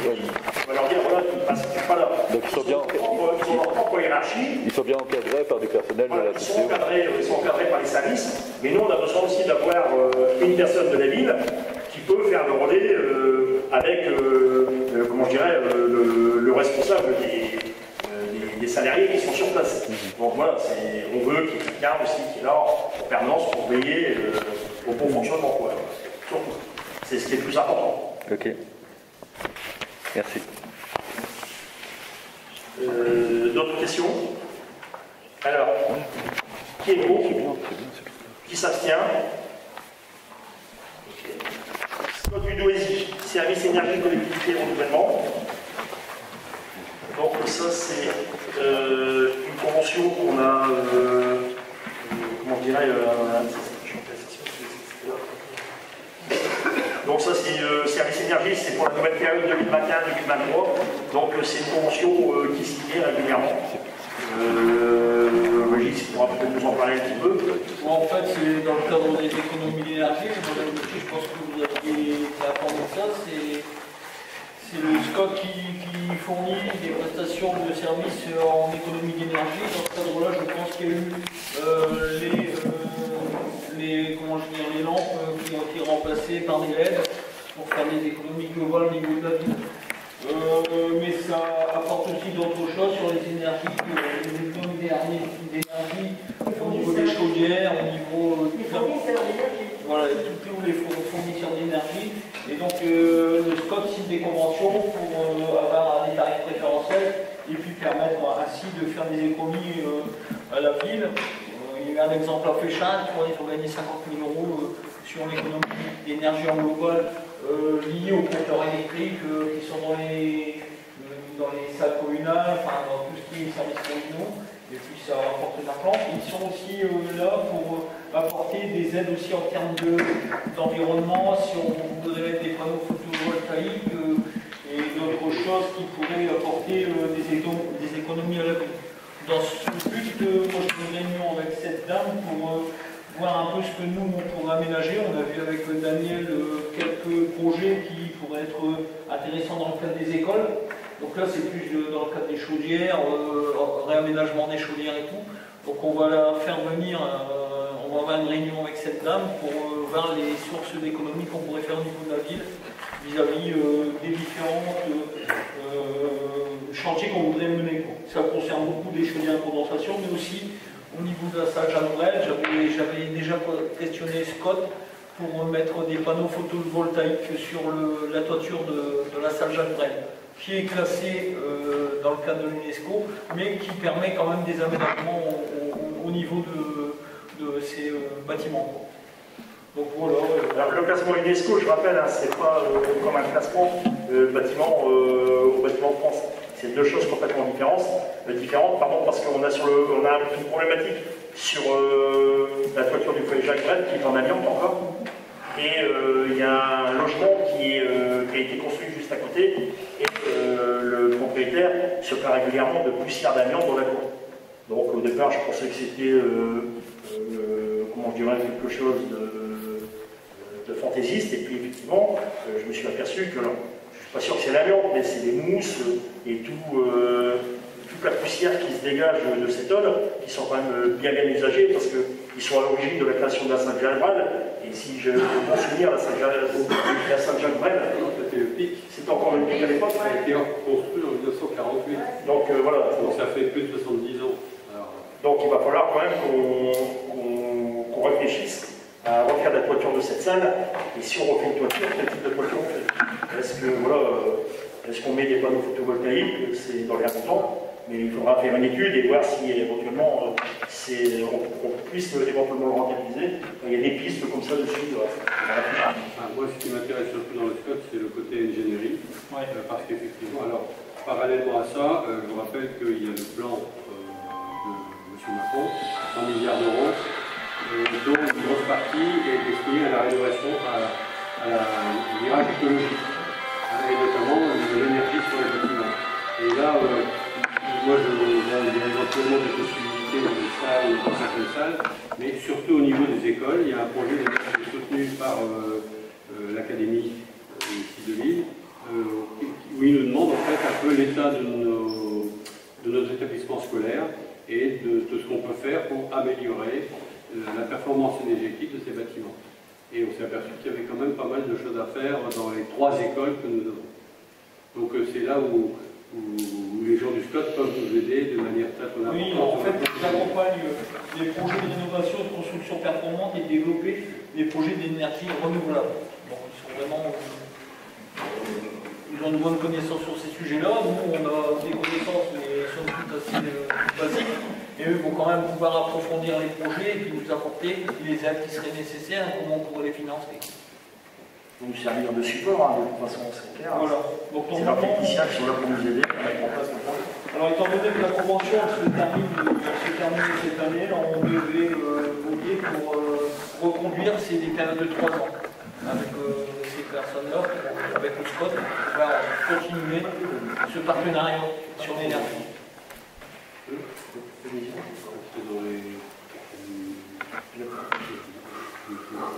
On n'a pas de prix d'adhésion. Le prix d'adhésion, c'est en fonction du nombre de personnes dans les communes. Et en fait, c'est par habitant. Ils regroupent les communes et c'est autant par habitant. Non, parce que c'est une bonne question que moi je me pose également. Oui, c'était en fonction des besoins, je crois que c'était défini dans le contrat. Voilà, ils attendent, en fait, eux, ils attendaient une réponse pour le 2 octobre. Pourquoi? Parce qu'après, ils regroupent l'ensemble des communes, ils font un nombre de personnes et ils divisent le coût. Le coût du SCOT, ça vient, ils répartissent en fonction des communes, puisqu'on n'a pas les communes avec un nombre de personnes défini pour chacune. Et donc, après, chaque coût est différent en fonction des communes. Voilà. Et là, on l'aura au moment où on avait avant. Il y a d'autres questions là-dessus? Qui est contre? Qui s'abstient? Alors, Silencian, les nouvelles adhésions, donc de toute façon, nous, on ne peut pas grand-chose, on peut que les accepter. Donc, voilà, donc, M. Raoult, d'ailleurs, qui a été réélu président du Silencian dernièrement. Il y a quand même des sélections, Daniel. Donc, Silencian, qui est contre? Qui s'abstient? Alors, Conseil départemental du Nord. Alors, c'est comment dirais, pour lutter contre l'isolement des aînés et des personnes et des plus fragiles sur le handicap. Donc, on a une convention également à signer avec le département. Vous avez des commentaires également à faire dessus. Je voulais aussi dire que derrière ça, Isabelle peut peut-être en parler un petit peu parce que c'est de sa compétence. Il y a ce que le département met en place en nous présentant cette convention, mais il y a aussi nous, au niveau communal, ce que Isabelle et ses équipes ont mis en place et elle pourra éventuellement parler. Je laisse la parole, Isabelle. Pour lutter contre l'isolement des aînés et des plus fragiles, aussi les personnes en situation de handicap, qui s'est malheureusement amplifié avec le Covid, on a mis en place un premier outil qu'on appelle pour l'instant le registre de personnes fragiles, où on a fait un questionnaire que vous avez tous pu recevoir dans vos boîtes aux lettres, afin de recenser et orienter vers les aides et quelles aides on pourrait apporter à certaines personnes avec nos partenaires tels que le CLIC ou autres en fait. Et pour l'instant, on a planifié une date d'ouvrir ces enveloppes parce qu'il y a déjà eu pas mal de retours en mairie. Voilà. Alors c'est un peu comme si le plan canicule qu'il peut y avoir. Ouais. Aujourd'hui, vous avez tous su le Manisien. Le Manisien a été long à être réalisé parce qu'il y avait à 12 pages. Il y avait également quelques documents à l'intérieur, notamment un courrier adressé aux personnes vulnérables ou en situation de handicap, grabataires ou autre, enfin bref. Et derrière, on est en train de mettre en place un véritable dispositif pour dire qu'en période soit de canicule, en période de Covid, on puisse aller en urgence directement chez eux. Et puis pour approfondir aussi, c'était aussi de savoir les besoins que certaines personnes pouvaient avoir et peut-être leur apporter des aides auxquelles ils ne sont pas... Alors, voilà, au courant, surtout, c'était aussi bien faire la différence entre des gens éventuellement qui peuvent avoir 80 ans et qui sont encore en bonne santé, comme une de mes voisines et qui roule en voiture, comme la grand-mère qui roulait avec la coccinelle dans les célèbres films de Disney, qui roule très vite, 80 ans, très autonome, et puis des fois des gens de 50, 55 ans, 60 ans, qui sont déjà plus ou moins aidés, qui ont des grosses difficultés, qui vivent seuls ou isolés. Donc on a mis en place aussi nous, un dispositif au sein de la ville où on peut éventuellement intervenir directement chez eux. Donc on attend tous les retours. C'est vrai que ça marche très bien, on a énormément de retours pour l'instant. Donc on va pouvoir faire vraiment un véritable listing. Alors il y avait déjà un fichier qui existait avec le CCAS, mais il n'est pas forcément à jour. Donc l'objectif aussi c'est de le remettre à jour régulièrement, remettre tout le monde au bout du jour. Et en période de canicule, quand les médiateurs de rue ont fait le tour des personnes, on a eu très peu d'interventions. Et peu d'interventions qu'on a eues, on s'est aperçu que c'est uniquement des gens qui sont sous sous protection, ils ont un petit côté... Téléalarme. La téléalarme. Ouais, téléalarme, on cherche en téléalarme. Donc c'est très peu à avoir répondu. Donc aujourd'hui, voilà, on va avoir un véritable fichier et nous, on appellera direct vraiment les personnes qui sont en situation difficile. Donc le département, je dirais, lui, il a signé une convention pour également le dispositif. Donc ça, par contre, c'est une... Est-ce que c'est une première, ça? Est-ce que ça a déjà existé? Non. C'est une première. Ouais, c'est un PH aussi. Je crois que... Donc c'est une première. Je crois que c'est une première. Donc est-ce que vous avez des questions là-dessus? Est-ce qu'il y a des choses qui... Non. Donc on va passer à la délibération. Alors, qui s'abstient? Dénomination de voie, résidence senior pour des 40. Alors, c'est pour la société AGI. On a besoin de prendre une délibération rapidement pour y mettre un nom de rue. On est intervenu, parce qu'on va quand même en parler un petit peu, de la résidence senior aussi. Hein, on est obligé d'intervenir parce que ils sont arrivés du jour au lendemain sans crier garde, sans venir en mairie nous dire qu'ils allaient attaquer des travaux, occasionnant des gènes dans la rue Henri Dunant. Donc on a eu nous des remontées de voisinage en disant voilà, les tracteurs arrivent là, ils déboulent n'importe comment, ça se croise, des 38 tonnes, tout le monde est arrivé. Et, quand on arrive, en général, quand on veut faire des travaux, il y a des gens en mairie, on va demander des arrêtés. Donc il n'y a pas d'arrêté. Donc avec Régis Linas, on s'est rendu nous sur le chantier, bien sûr il n'y avait pas d'entreprise, parce que le jour-là, il ne travaillait pas. Puis on a cherché, puis on a contacté, on a réussi à avoir 4 heures du fil, et Régis a fait une réunion ce matin, et je crois qu'il doit pouvoir débriefer un petit peu sur ce qui s'est passé à La Réunion. En fait, il s'est passé que les travaux ont commencé sans avoir une déclaration préalable de travaux au niveau de la commune, ce qui fait que nous, on n'était pas informés de ces travaux-là. Ils ont commencé aussi un jour de week-end, un dimanche particulièrement, ce que j'ai trouvé un peu choquant parce qu'ils n'étaient pas au courant. Donc, je ne sais pas la raison pour laquelle ils ont commencé un dimanche. Bon, le maître d'œuvre gestionnaire a été révisé, puisque j'en ai discuté ce matin avec lui. Il va voir avec la direction comment ça se fait que ça marche comme ça. Au niveau du chantier, il a démarré, étant donné qu'il n'y avait pas d'autorisation d'arrêté municipal concernant la protection des personnes qui venaient à traverser cette partie-là. J'ai eu une réunion ce matin pour faire appliquer une clôture au niveau de l'ensemble de ce site, quoi.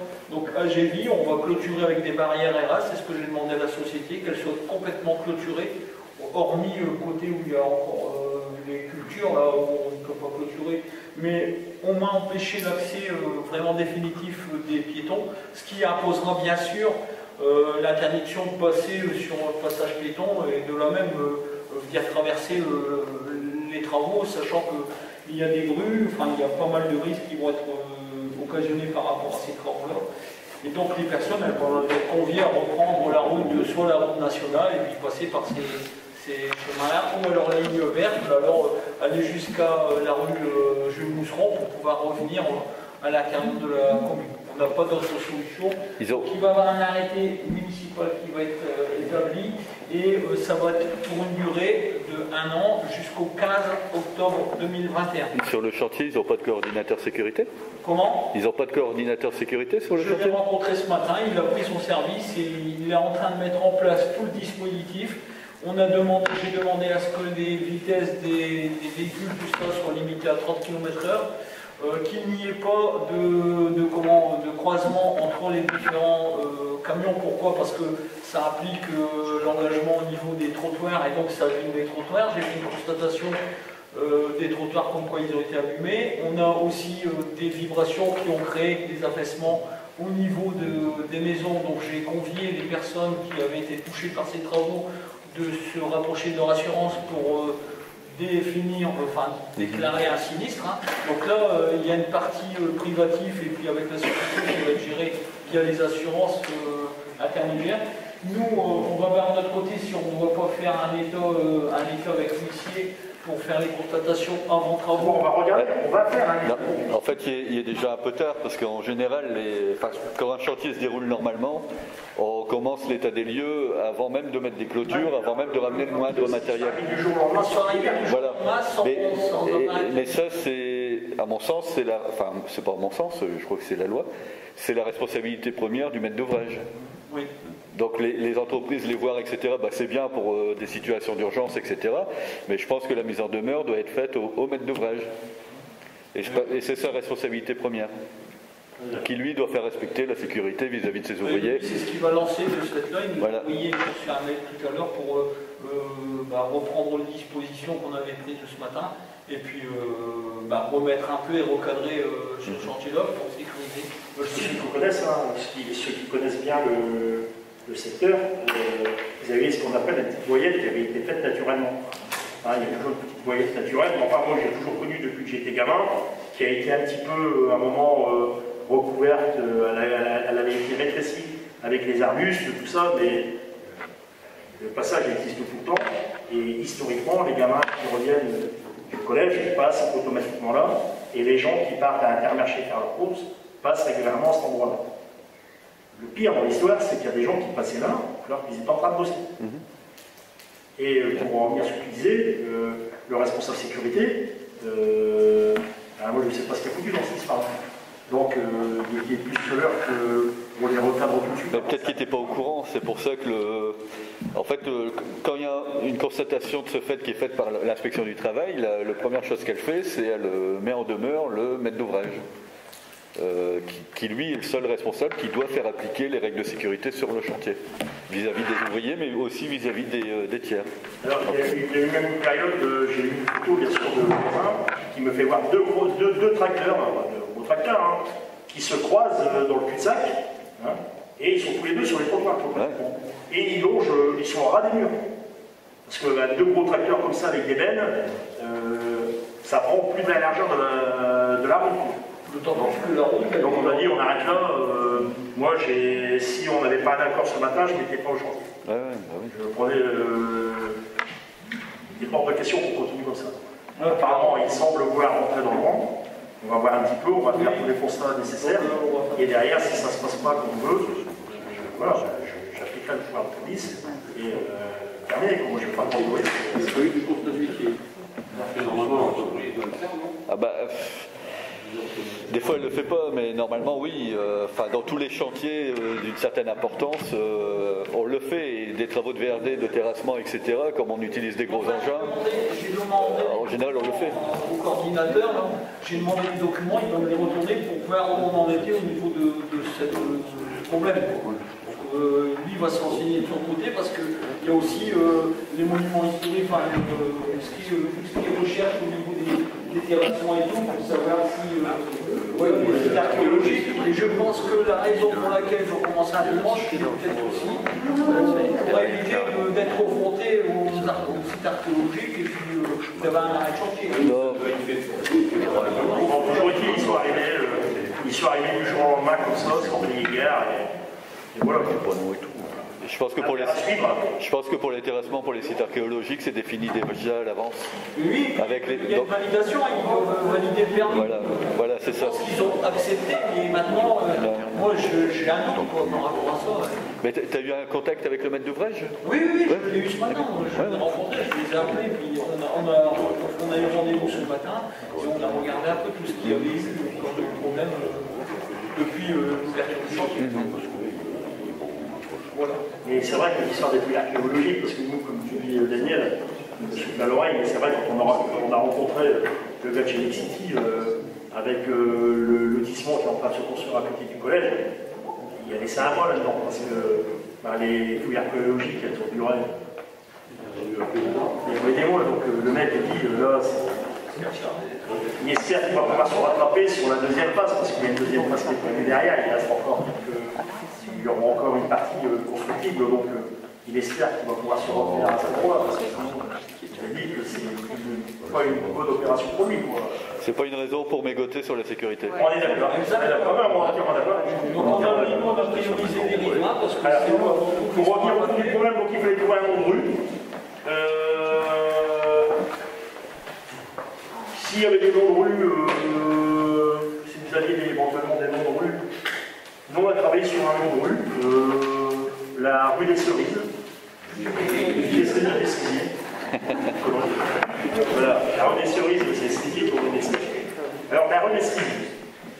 Alors, Joël va planter des cerisiers. Voilà, rue des Cerisiers. Alors, je vais expliquer pourquoi la rue des Cerisiers. Déjà, il y a une superbe chanson, le temps des cerises. C'est une résidence AGI. Et puis derrière, ça va être, je dirais, le devenir des fêtes de Tchobatiche, à qui on va redonner une nouvelle dimension en y mettant un fruit.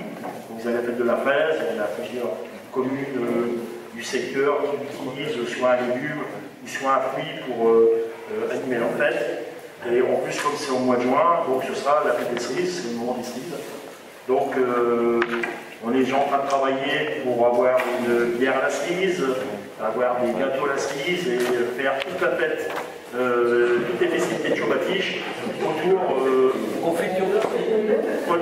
du thème de la cerise.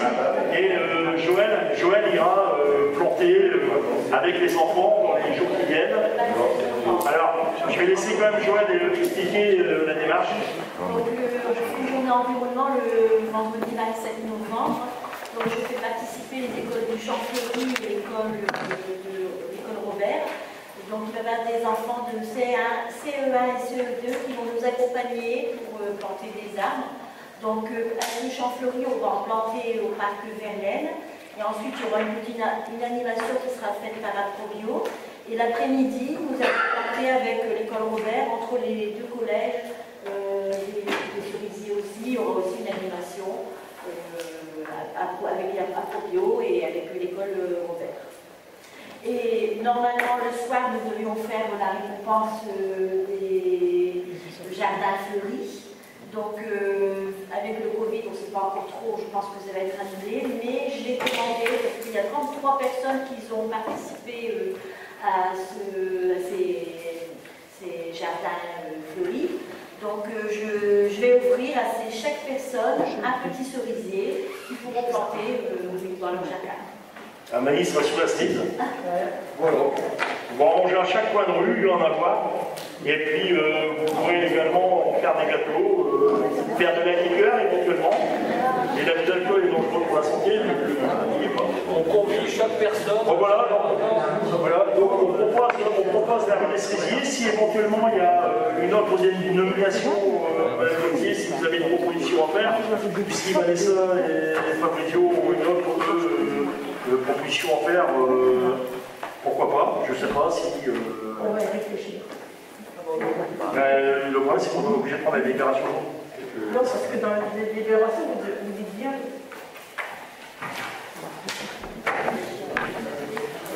Alors, pour réfléchir, c'est l'assistant d'ici.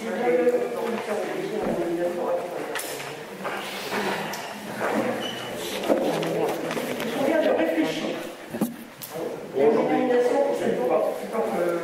Alors, on réfléchit. Oui, je pense. Alors, on va réfléchir. Qui est contre? Qui est contre?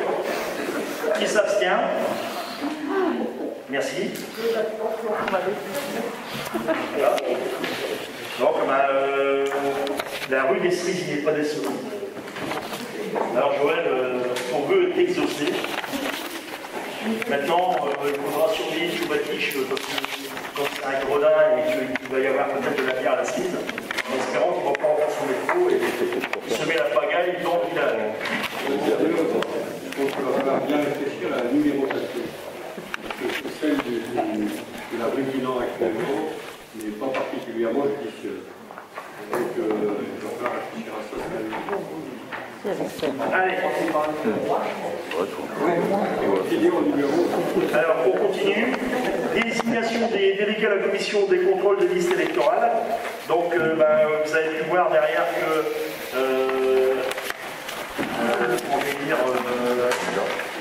vous avez vos titulaires et les suppléants. Donc, pour la liste du Fond-Maquis, il y a Magali Matula et Lionel Anaïs et Manco Sébastien. En suppléant, Rémi Gély et Daniel Kovic et Caudrelier Geneviève. Pour la liste contenue ensemble pour Mani, il y aura Gauthier Paulette et Rousseau Dominique.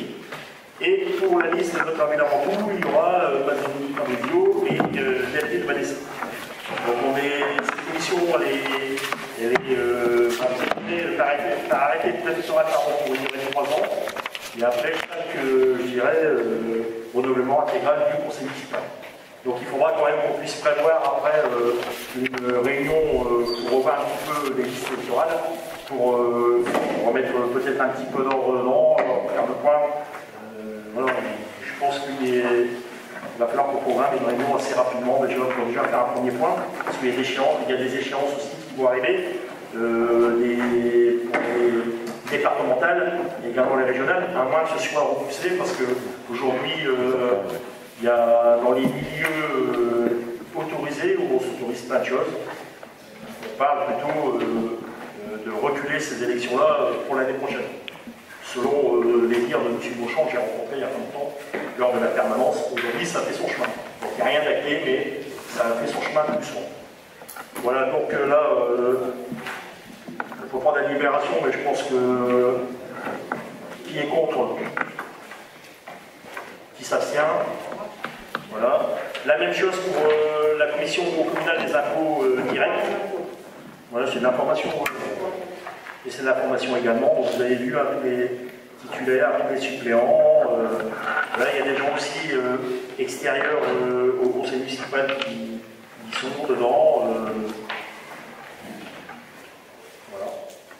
Et nous allons passer après au point questions diverses. Le dernier point. Alors. Est-ce qu'il y a des questions diverses? Alors, j'en ai une première, c'était par rapport au dispositif adulte relais plan quartier qu'on avait voté lors de je ne sais plus quel conseil. Je voulais... Vous m'entendez, non? Ouais. Ma question c'était par rapport au dispositif adulte relais qu'on avait voté lors d'un des derniers conseils municipaux. Je voulais savoir s'il y avait eu des recrutements et s'il y avait déjà un premier bilan de cette action-là. Alors sur le premier bilan des deux qu'on a, parce qu'on est encore en attente de recrutement d'une troisième, et on veut une dame. Donc pour les adultes relais, c'est clair, pour le dispositif, l'État c'est 30 ans révolus, habitant les quartiers prioritaires. Ce qu'on a déjà comme retour, c'est que le travail qui a été effectué par les deux adultes relais, notamment sur le terrain, nous ont déjà réglé pas mal de petits problèmes. Alors souvent c'est des problèmes aussi de voisinage, parce qu'ils vont aussi régulièrement voir des gens qui posent problème, bon, des fois c'est un peu chaud. Ils nous ont aussi aidé dernièrement, il n'y a pas très longtemps, sur... alors, je ne vais pas donner le nom parce que je n'ai pas le droit de nommer les gens chez qui on est intervenu. Mais par exemple, des enfants qui étaient déscolarisés, c'est eux qui ont fait le travail, qui sont allés frapper à la porte, qui ont fait toutes les démarches. Voilà. Donc, il y a un gros travail qui est actuellement réalisé avec ces personnes-là. Donc, ils ont aidé également, je dirais, à tout ce qui s'est passé cet été, parce qu'ils ont participé à toutes les actions. Là, ils sont en train de préparer également des actions, enfin, ils sont prêts déjà, des actions pour emmener des jeunes ados également dans différentes manifestations. Ils ont des sorties prévues, mais ils ont également aussi du travail civique à faire. C'est-à-dire que l'objectif, c'est de proposer à un jeune de 16 à 18 ans une activité contre une contrepartie. La contrepartie, vous avez pu voir pendant l'été, ils sont allés nettoyer divers endroits. Donc, ça suit son chemin. Moi, je pense encore que c'est pas assez. Parce que derrière sont aussi on déploie pas forcément des gens qui ont un gros niveau d'études requis, c'est pas ce qu'on demande.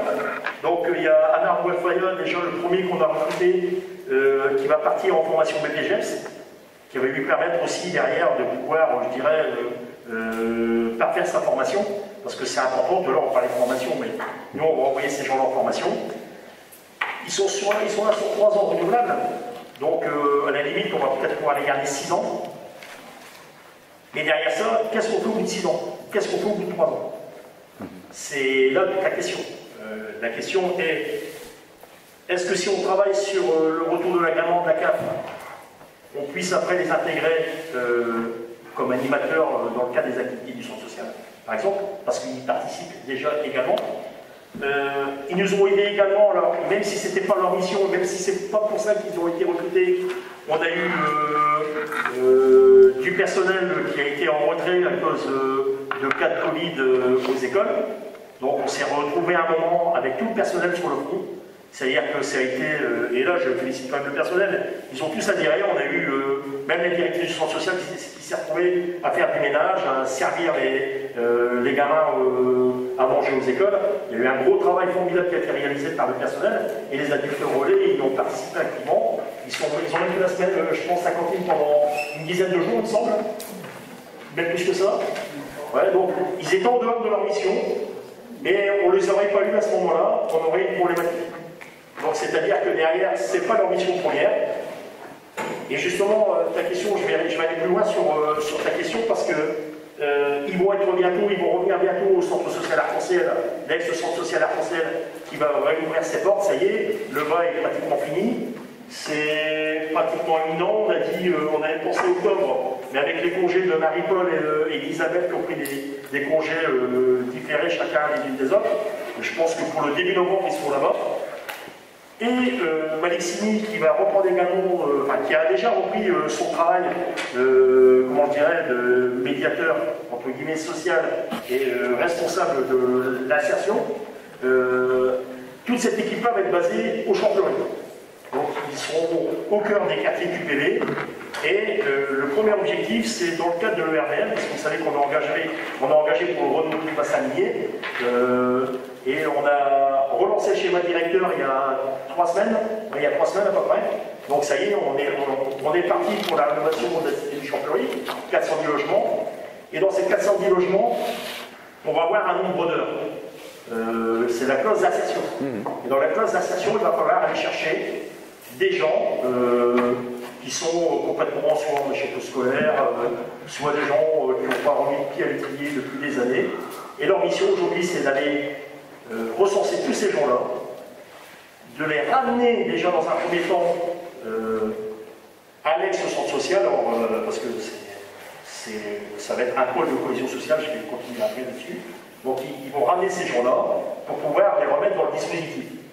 Mais ici, lui, son rôle, c'est de les préparer à la reprise à l'emploi, en travaillant avec éventuellement des addictologues, parce qu'il y a des gens qui n'ont pas bossé pendant longtemps, mais ils ont des addictologies différentes. Des remises à niveau également. Donc ça va être tout le travail qu'ils vont devoir faire ici dans les semaines qui viennent. Et le chantier est énorme parce que Frédéric Dolano me disait que la cité Orto, pour 160 logements à peu près de rénovés, c'était pratiquement l'équivalent de 12 emplois. Nous, on en a 410. Donc on va avoir une enveloppe d'heures importante. Et c'est ciblé sur les quartiers prioritaires. C'est-à-dire que la priorité, c'est aux Ménisiens. Et on élargira si éventuellement on ne trouve pas preneur, parce qu'il faut aussi que les gens veulent bien venir nous rejoindre. Et le rôle des médiateurs, justement, c'est d'aller les chercher et de les convaincre de venir chez nous. Ça va être l'objectif qu'ils vont avoir dans les semaines qui viennent.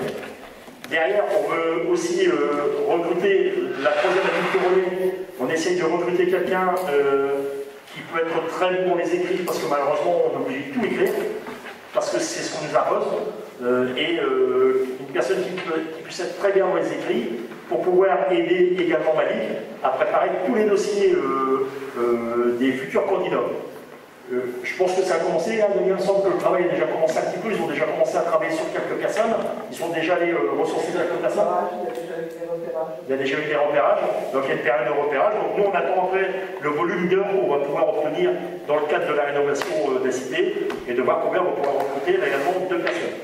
En espérant que dedans il y ait des gens qui puissent être retenus par une entreprise, parce que il y avait, je ne sais pas si vous avez vu Frédéric Dolano a posté un truc cette semaine, là, où il y avait le détail de tout ce que les personnes ont fait pendant la rénovation de Cité Orto, et dedans il y a des gens qui ont pris des CDD longue durée, il y a également, je crois, 2 CDI. Donc il y a 2 personnes qui ont été... donc c'est quand même quelque chose qui est intéressant. Donc voilà, c'est un premier chantier ERBM, parce que c'est Maison Cité qui va piloter son premier chantier ERBM. C'est pas la même chose que les maisons Cité à l'époque, sous Gilles pas, quand ils rénovaient, ça n'a strictement rien à voir, c'est complètement une autre démarche. Et on va voir un petit peu ce que ça donne.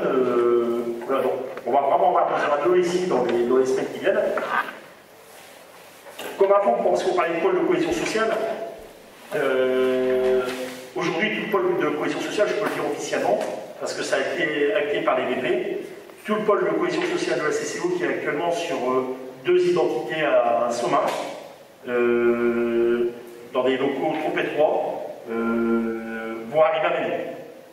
Donc l'ex-centre social arc-en-ciel va être plein, ils vont occuper tout l'étage. On a loué tout l'étage à la communauté de communes, qui va nous donner également la possibilité de garder un bâtiment, de pouvoir continuer à retravailler un petit peu dessus. Donc les équipes, les ateliers ont fait un travail formidable pour ceux qui ont été voir, ils ont tout repeint, tout ça, c'est magnifique. Et on avait peur que la chaudière soit morte, finalement la chaudière va très bien, parce qu'elle n'avait pas fonctionné pendant un certain laps de temps. Et tout le pôle de cohésion sociale va être là, donc à l'étage. Donc on aura le pôle de cohésion sociale à l'étage, les services du CCS qui vont arriver ici début novembre. Donc Marie-Paul et Isabelle qui vont prendre également leurs appartements à cet endroit-là, et Malik et les 3 adultes relais, les 2 pour l'instant et la 3e, qui seront également à cet endroit-là. Donc on aura un véritable pôle de cohésion sociale et politique de la ville au rez-de-chaussée pour les Manisiens et à l'étage pour l'ensemble des 20 communes du territoire. Donc voilà, c'est une belle affaire. Financièrement, c'est un bâtiment aujourd'hui, pour vous rassurer, on a un budget qui va nous coûter 0 centime. ni en chauffage, ni en quoi que ce soit. C'est une très belle opération qu'on a menée. Ça a été des bonnes négociations. Voilà. Donc aujourd'hui, le pôle de cohésion sociale, aujourd'hui, la communauté de communes du cœur de son rang sera également à Port-Permanie. Après le centre de formation au Bergicourt, l'office du tourisme à Téconcourt, le pôle de cohésion sociale sera à Magny, normalement, si tout va bien, pour début janvier 2021. Et voilà le rôle des animateurs également, je disais, les médiateurs auront tout un travail. Donc, ce qui va être bien, c'est qu'ils vont avoir aussi affaire aux médiateurs de l'Interco. Donc il va y avoir aussi quand même des passerelles qui vont se créer à ce moment-là, et ça va être vachement intéressant. Ça va être vachement intéressant. Si vous avez des autres questions là-dessus, n'hésitez pas, il y a... J'avais une question, enfin c'est pas une question, c'est plus une proposition ou de réflexion, c'est par rapport à l'actualité assez douloureuse qui nous touche, enfin notre pays. C'était l'assassinat du professeur. Je me demandais, enfin je lance une réflexion, enfin une proposition, c'est peut-être de réfléchir à qu'est-ce qu'on pourrait faire nous à notre niveau au sein de la commune. Il y a un moment c'est trop facile de dire, enfin c'est pas à nous de le faire, c'est à l'État, c'est à l'éducation nationale ou quoi que ce soit. Je me dis il y a peut-être des choses à faire au sein de notre commune pour veiller ou lutter contre la radicalisation.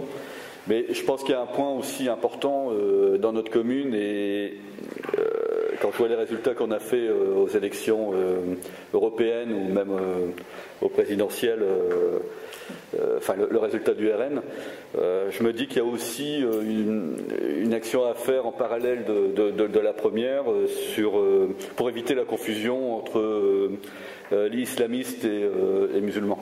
Ouais, voilà. Je partage complètement ton point de vue parce que on nous démontre assez qu'après un drame, tout le monde est choqué, et après le temps on fait le reste. Et on oublie plus. On s'en rend compte nous au quotidien. Moi, pour me promener assez souvent dans les quartiers, je vois quand même qu'il y a vraiment des populations qui sont très en souffrance. Je vais parler de l'intervention d'hier soir avec Daniel. Voilà, comme tout à l'heure, c'est vraiment de la misère sociale. Je ne pensais même pas que ça existait chez nous, en fait. Alors pourtant, je connais bien la population. Je sais qu'on a de la population qui est en difficulté, qui souffre énormément, c'est compliqué. Mais de voir des situations comme ça, c'est pire que le désespoir. C'est à plus sortir les nouvelles, c'est vivre dans les immondices. Et quand je dis les immondices, c'est pas ok. Hein. C'est dans toutes les pièces, jusqu'au mur. Hein. C'est 18 mètres cubes d'eau dans une cave. Ce qui est l'intervention d'hier soir. 18 mètres cubes d'eau dans une cave. C'est atroce ce qui se passe. Donc derrière, il y a des gens qui sont vachement fragilisés. Et il suffit qu'ils tombent pour des fois sur des personnes qui sont capables, je dirais, de leur tenir un discours qui peut éventuellement leur plaire. Et puis derrière, ben, voilà, s'engager, alors, soit par la thèse de FN, hein, parce que les RN, c'est toujours la même femme, c'est toujours la même famille, ou soit voir éventuellement aussi à la Providence, où il y a des gens derrière qui arrivent à leur laver le cerveau pour commettre de tels actes. Donc derrière, c'est sensibiliser. Sur le volet de cohésion sociale, il y a également une partie radicalisation qui est prévue. D'ailleurs, la communauté de communes, me semble, sur la politique de la ville auquel j'ai la charge, il y aura dans l'avenir une personne qui va être recrutée justement aussi pour lutter contre la radicalisation. J'ai appelé également, donc on n'a pas le droit d'avoir les noms, parce que c'est... même le maire ne peut pas avoir le nombre de personnes radicalisées. Sachez que sur le territoire, il y en a qui sont suivis de très près. Et donc on ne connaît pas, nous, hein, on n'a aucune info là-dessus, mais il y en a. Alors quand j'ai posé la question, j'ai demandé est-ce qu'il y en a à Magny, on n'a pas voulu me répondre, on m'a dit il y en a sur le territoire. Donc derrière, c'est clair qu'il faut qu'on se pose vraiment la question. Et la question qu'il faut se poser aussi auprès des plus jeunes. Ouais. Parce que c'est. Alors je pense que l'école, qui joue déjà bien son rôle, doit continuer régulièrement, je pense. Moi, le mec, moi je suis un enfant de Charlie Hebdo, donc moi les caricatures ne me choquent pas. Donc, après, c'est un point de vue personnel. Hein. Ceux qui sont autour de la table ne pensent pas forcément comme moi. Moi je suis un athée, je ne suis pas croyant, je suis un fan de Charlie Hebdo, parce que j'ai grandi là-dedans. avec mon copain Mich, parce qu'on est de la même génération, on a partagé les mêmes revues, voilà, mais après derrière, je peux comprendre que ça choque aussi, hein, que ça interpelle, voilà, mais de là à passer à l'acte, c'est quelque chose qu'on ne peut pas comprendre. Sujet, je l'ai dit tout à l'heure, demain il y aura un rassemblement, on a tout pour rôle, qui sera affiché hashtag pour nos enseignants, quoi, qui sera sur le contrôle de la ville affiché demain. Voilà, je pense qu'il est clair qu'il va falloir, et le rôle des adultes relais est important également, pour pouvoir déjà sensibiliser ceux qui commencent déjà à être plaignants directement. Il y a un gros travail à faire là-dessus. C'est clair hein, que. Alors, il y a aussi des maires de communes voisines qui mettent des coups d'épée dans l'eau, mais seuls, parce qu'ils pensent que seuls ils vont y arriver, en disant voilà, il manque des forces de police sur le territoire. Moi je sais pertinemment, de source sûre, qu'il n'y a pas assez de flics sur le secteur. On le voit bien, il y en a de moins en moins. Il y a des commissariats qui souffrent, il y a des équipes de nuit, des fois, où il peut y avoir des fois qu'un véhicule, une patrouille, ce genre de choses. Alors M. Fontaine, qui a le même nom que moi, mais qui n'a aucun lien de parenté, disait qu'il manquait 40 flics sur le secteur. Le maire de Somain a abondé derrière en disant plus ou moins la même chose. Mais moi je pense que la responsabilité des élus aujourd'hui, c'est de dire voilà, on fait une table ronde là-dessus, et on réfléchit, et voilà. Il faut aujourd'hui taper, je pense, du poids sur la table et à un moment dire voilà, maintenant il faut nous aider parce que c'est compliqué. Il n'y a plus de réponse même à la délinquance. Il n'y a plus de réponse et moi j'ai reçu le commissaire divisionnaire qui nous a quittés. On l'a vu nous le vendredi d'après, il était débarqué là, je ne sais pas pourquoi, mais quand le monsieur vient me rencontrer et qu'il me dit bon, nous à Manille ça va, il n'y a pas de problème, donc à Manille, voilà, bon, il n'y a pas de braquage, il n'y a pas de meurtre, heureusement. Ben, déjà les braquages de banque, il ne va pas y en avoir parce que nous on n'a pas de banque. On a la poste, il n'y a même pas de distributeur, donc déjà on est tranquille, donc ça c'est fait. Et ce que je disais à M. Foucault, avec le respect que je dois, il semblait être un mec, vraiment quand j'ai rencontré un peu très bien. Je dis, M. Foucault, mais vous savez pertinemment que nous, c'est pas ce qui nous embête dans la commune réellement. Ce qui nous embête, c'est la petite délinquance. C'est les gens qui ne respectent rien, qui font du bruit du matin au soir, tous les petits jeunes de 13-14 ans aujourd'hui qui sont tous addicts à la cam, il y en a beaucoup. Et c'est compliqué. Et voilà, les addictologies aussi, nous on le voit en se promenant dans la rue, dans la commune, le nombre de boîtes de 8-6 qui se promènent sur les trottoirs, où les gens, dans le désespoir, ils picolent du matin au soir. On les croise également sur le chemin des Galibots, pour ceux qui les prennent le dimanche matin, à 8h30, ils sont déjà à Intermarché, à 8h40, ils sont déjà sur le chemin des Galibots en train de picoler. C'est-à-dire, il y a toute une réflexion globale à faire là-dessus. Et ce sont des gens, des fois, qui sont vulnérables. Ce sont des gens qui sont vulnérables et qui, pour un peu d'argent ou pour n'importe quoi, ils sont prêts à faire n'importe quoi. Ils sont prêts à faire n'importe quoi. Moi, je connais des fois de bons gamins, mais une fois qu'ils sont shootés et qu'ils sont alcoolisés, ben, n'ont plus vraiment le même comportement. Et nous, on en connaît, parce que moi, j'ai le milieu du foot, je croise des gamins, des fois, que j'ai vu au foot.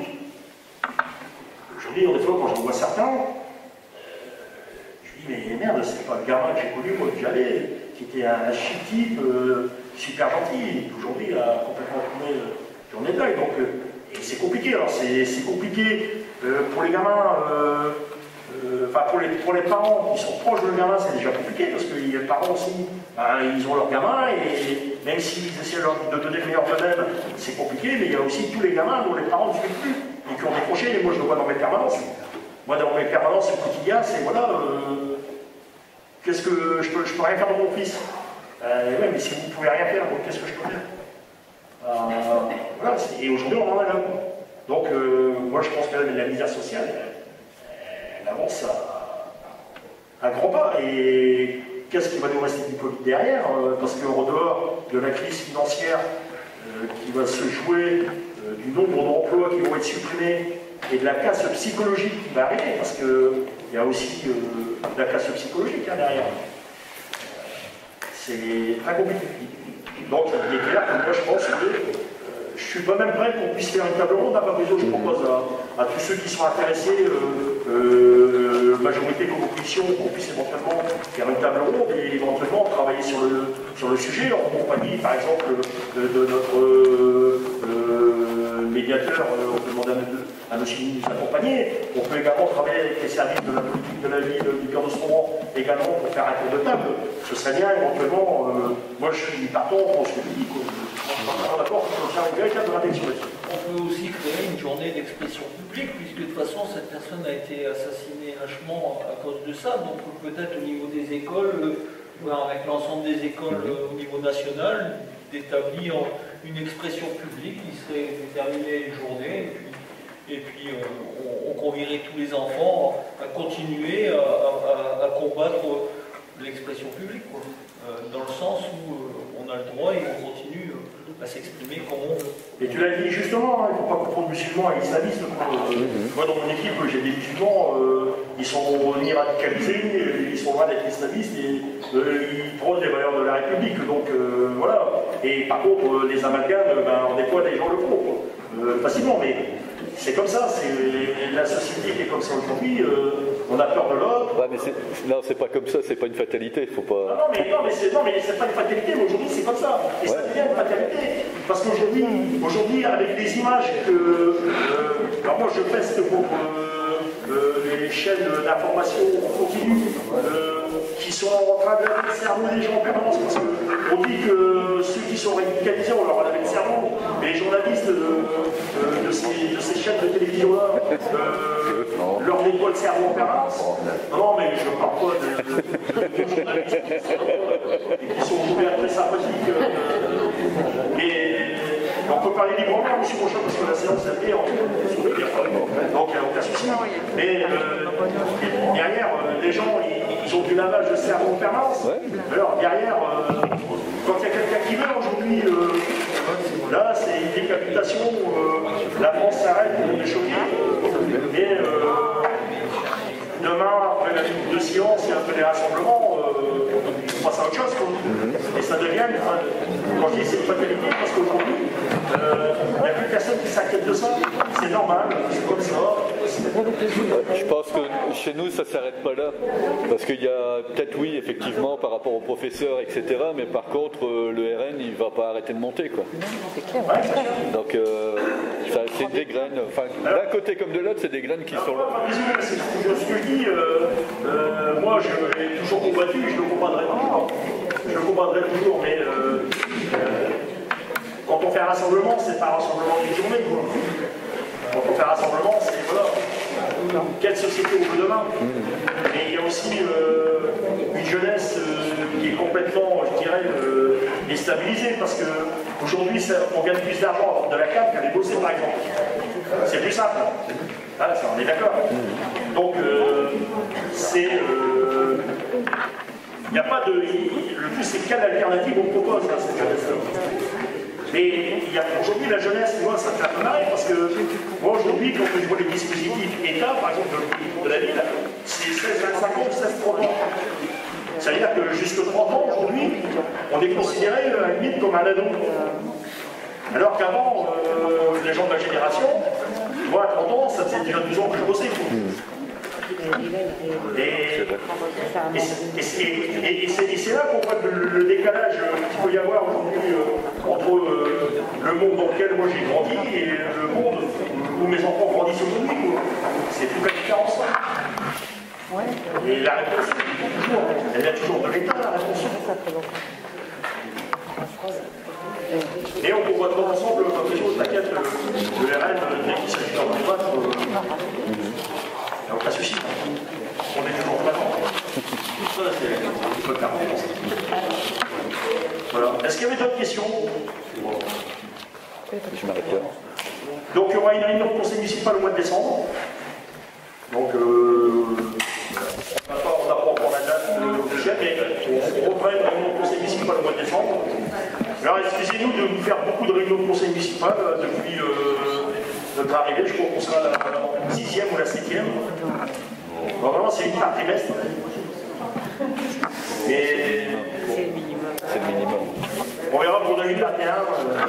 Alors par contre, quand même comme info, il n'y aura pas les vœux du maire cette année. Ils seront annulés, donc voilà, pour le calendrier, il n'y aura pas de vœux du maire. De toute façon,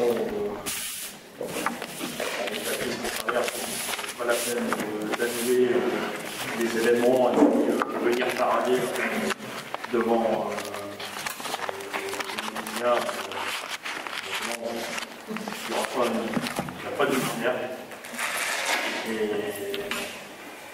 il y aura également, alors pour ceux qui veulent y participer, il y aura également la distribution, alors Isabelle pour parler des colis de Noël, mais qui ne se feront pas, ce ne sera pas un colis, c'est ça Isabelle? Oui. Parce qu'on peut faire des colis et puis mélanger les choses, et finalement, ce sera un bon d'achat, c'est ça? Oui, à cause Covid, en fait, on est parti sur une autre formule. Ce sera un bon d'achat chez Intermarché pour chacun des 796 aînés de la commune. En fait. Voilà, donc il y aura 796 bons d'achat distribués. Ouais. Ceux qui veulent participer à la distribution, comme ça se prend. Et s'ils veulent faire des secteurs, tout le monde est bienvenu. Voilà. Et pourquoi pas revenir à l'ancienne formule ou autre chose les années prochaines. Il n'y a pas de souci. Est-ce que vous avez des questions sur le Covid? Oui, mais bon, là, on met ça sur le dos du Covid, non. parce que c'était déjà... Ouais. 11 balles, il était pourri. T'as rien fait. Alors, je voulais faire vraiment un coulis avec un cabin. Après, pour faire le conditionnement, ça a été compliqué par le gros Covid. Donc, je dis, ça cette année, je pense que c'est la famille. Moi, je sais pas ce qu'ils veulent. Parce qu'il y en a beaucoup qui sont pour. Quand on est content, il y aura du de mes contents. C'est pour ça qu'on va changer l'année prochaine, revenir sur un colis, et puis après, faire une année surprise. Voilà. La séance est levée.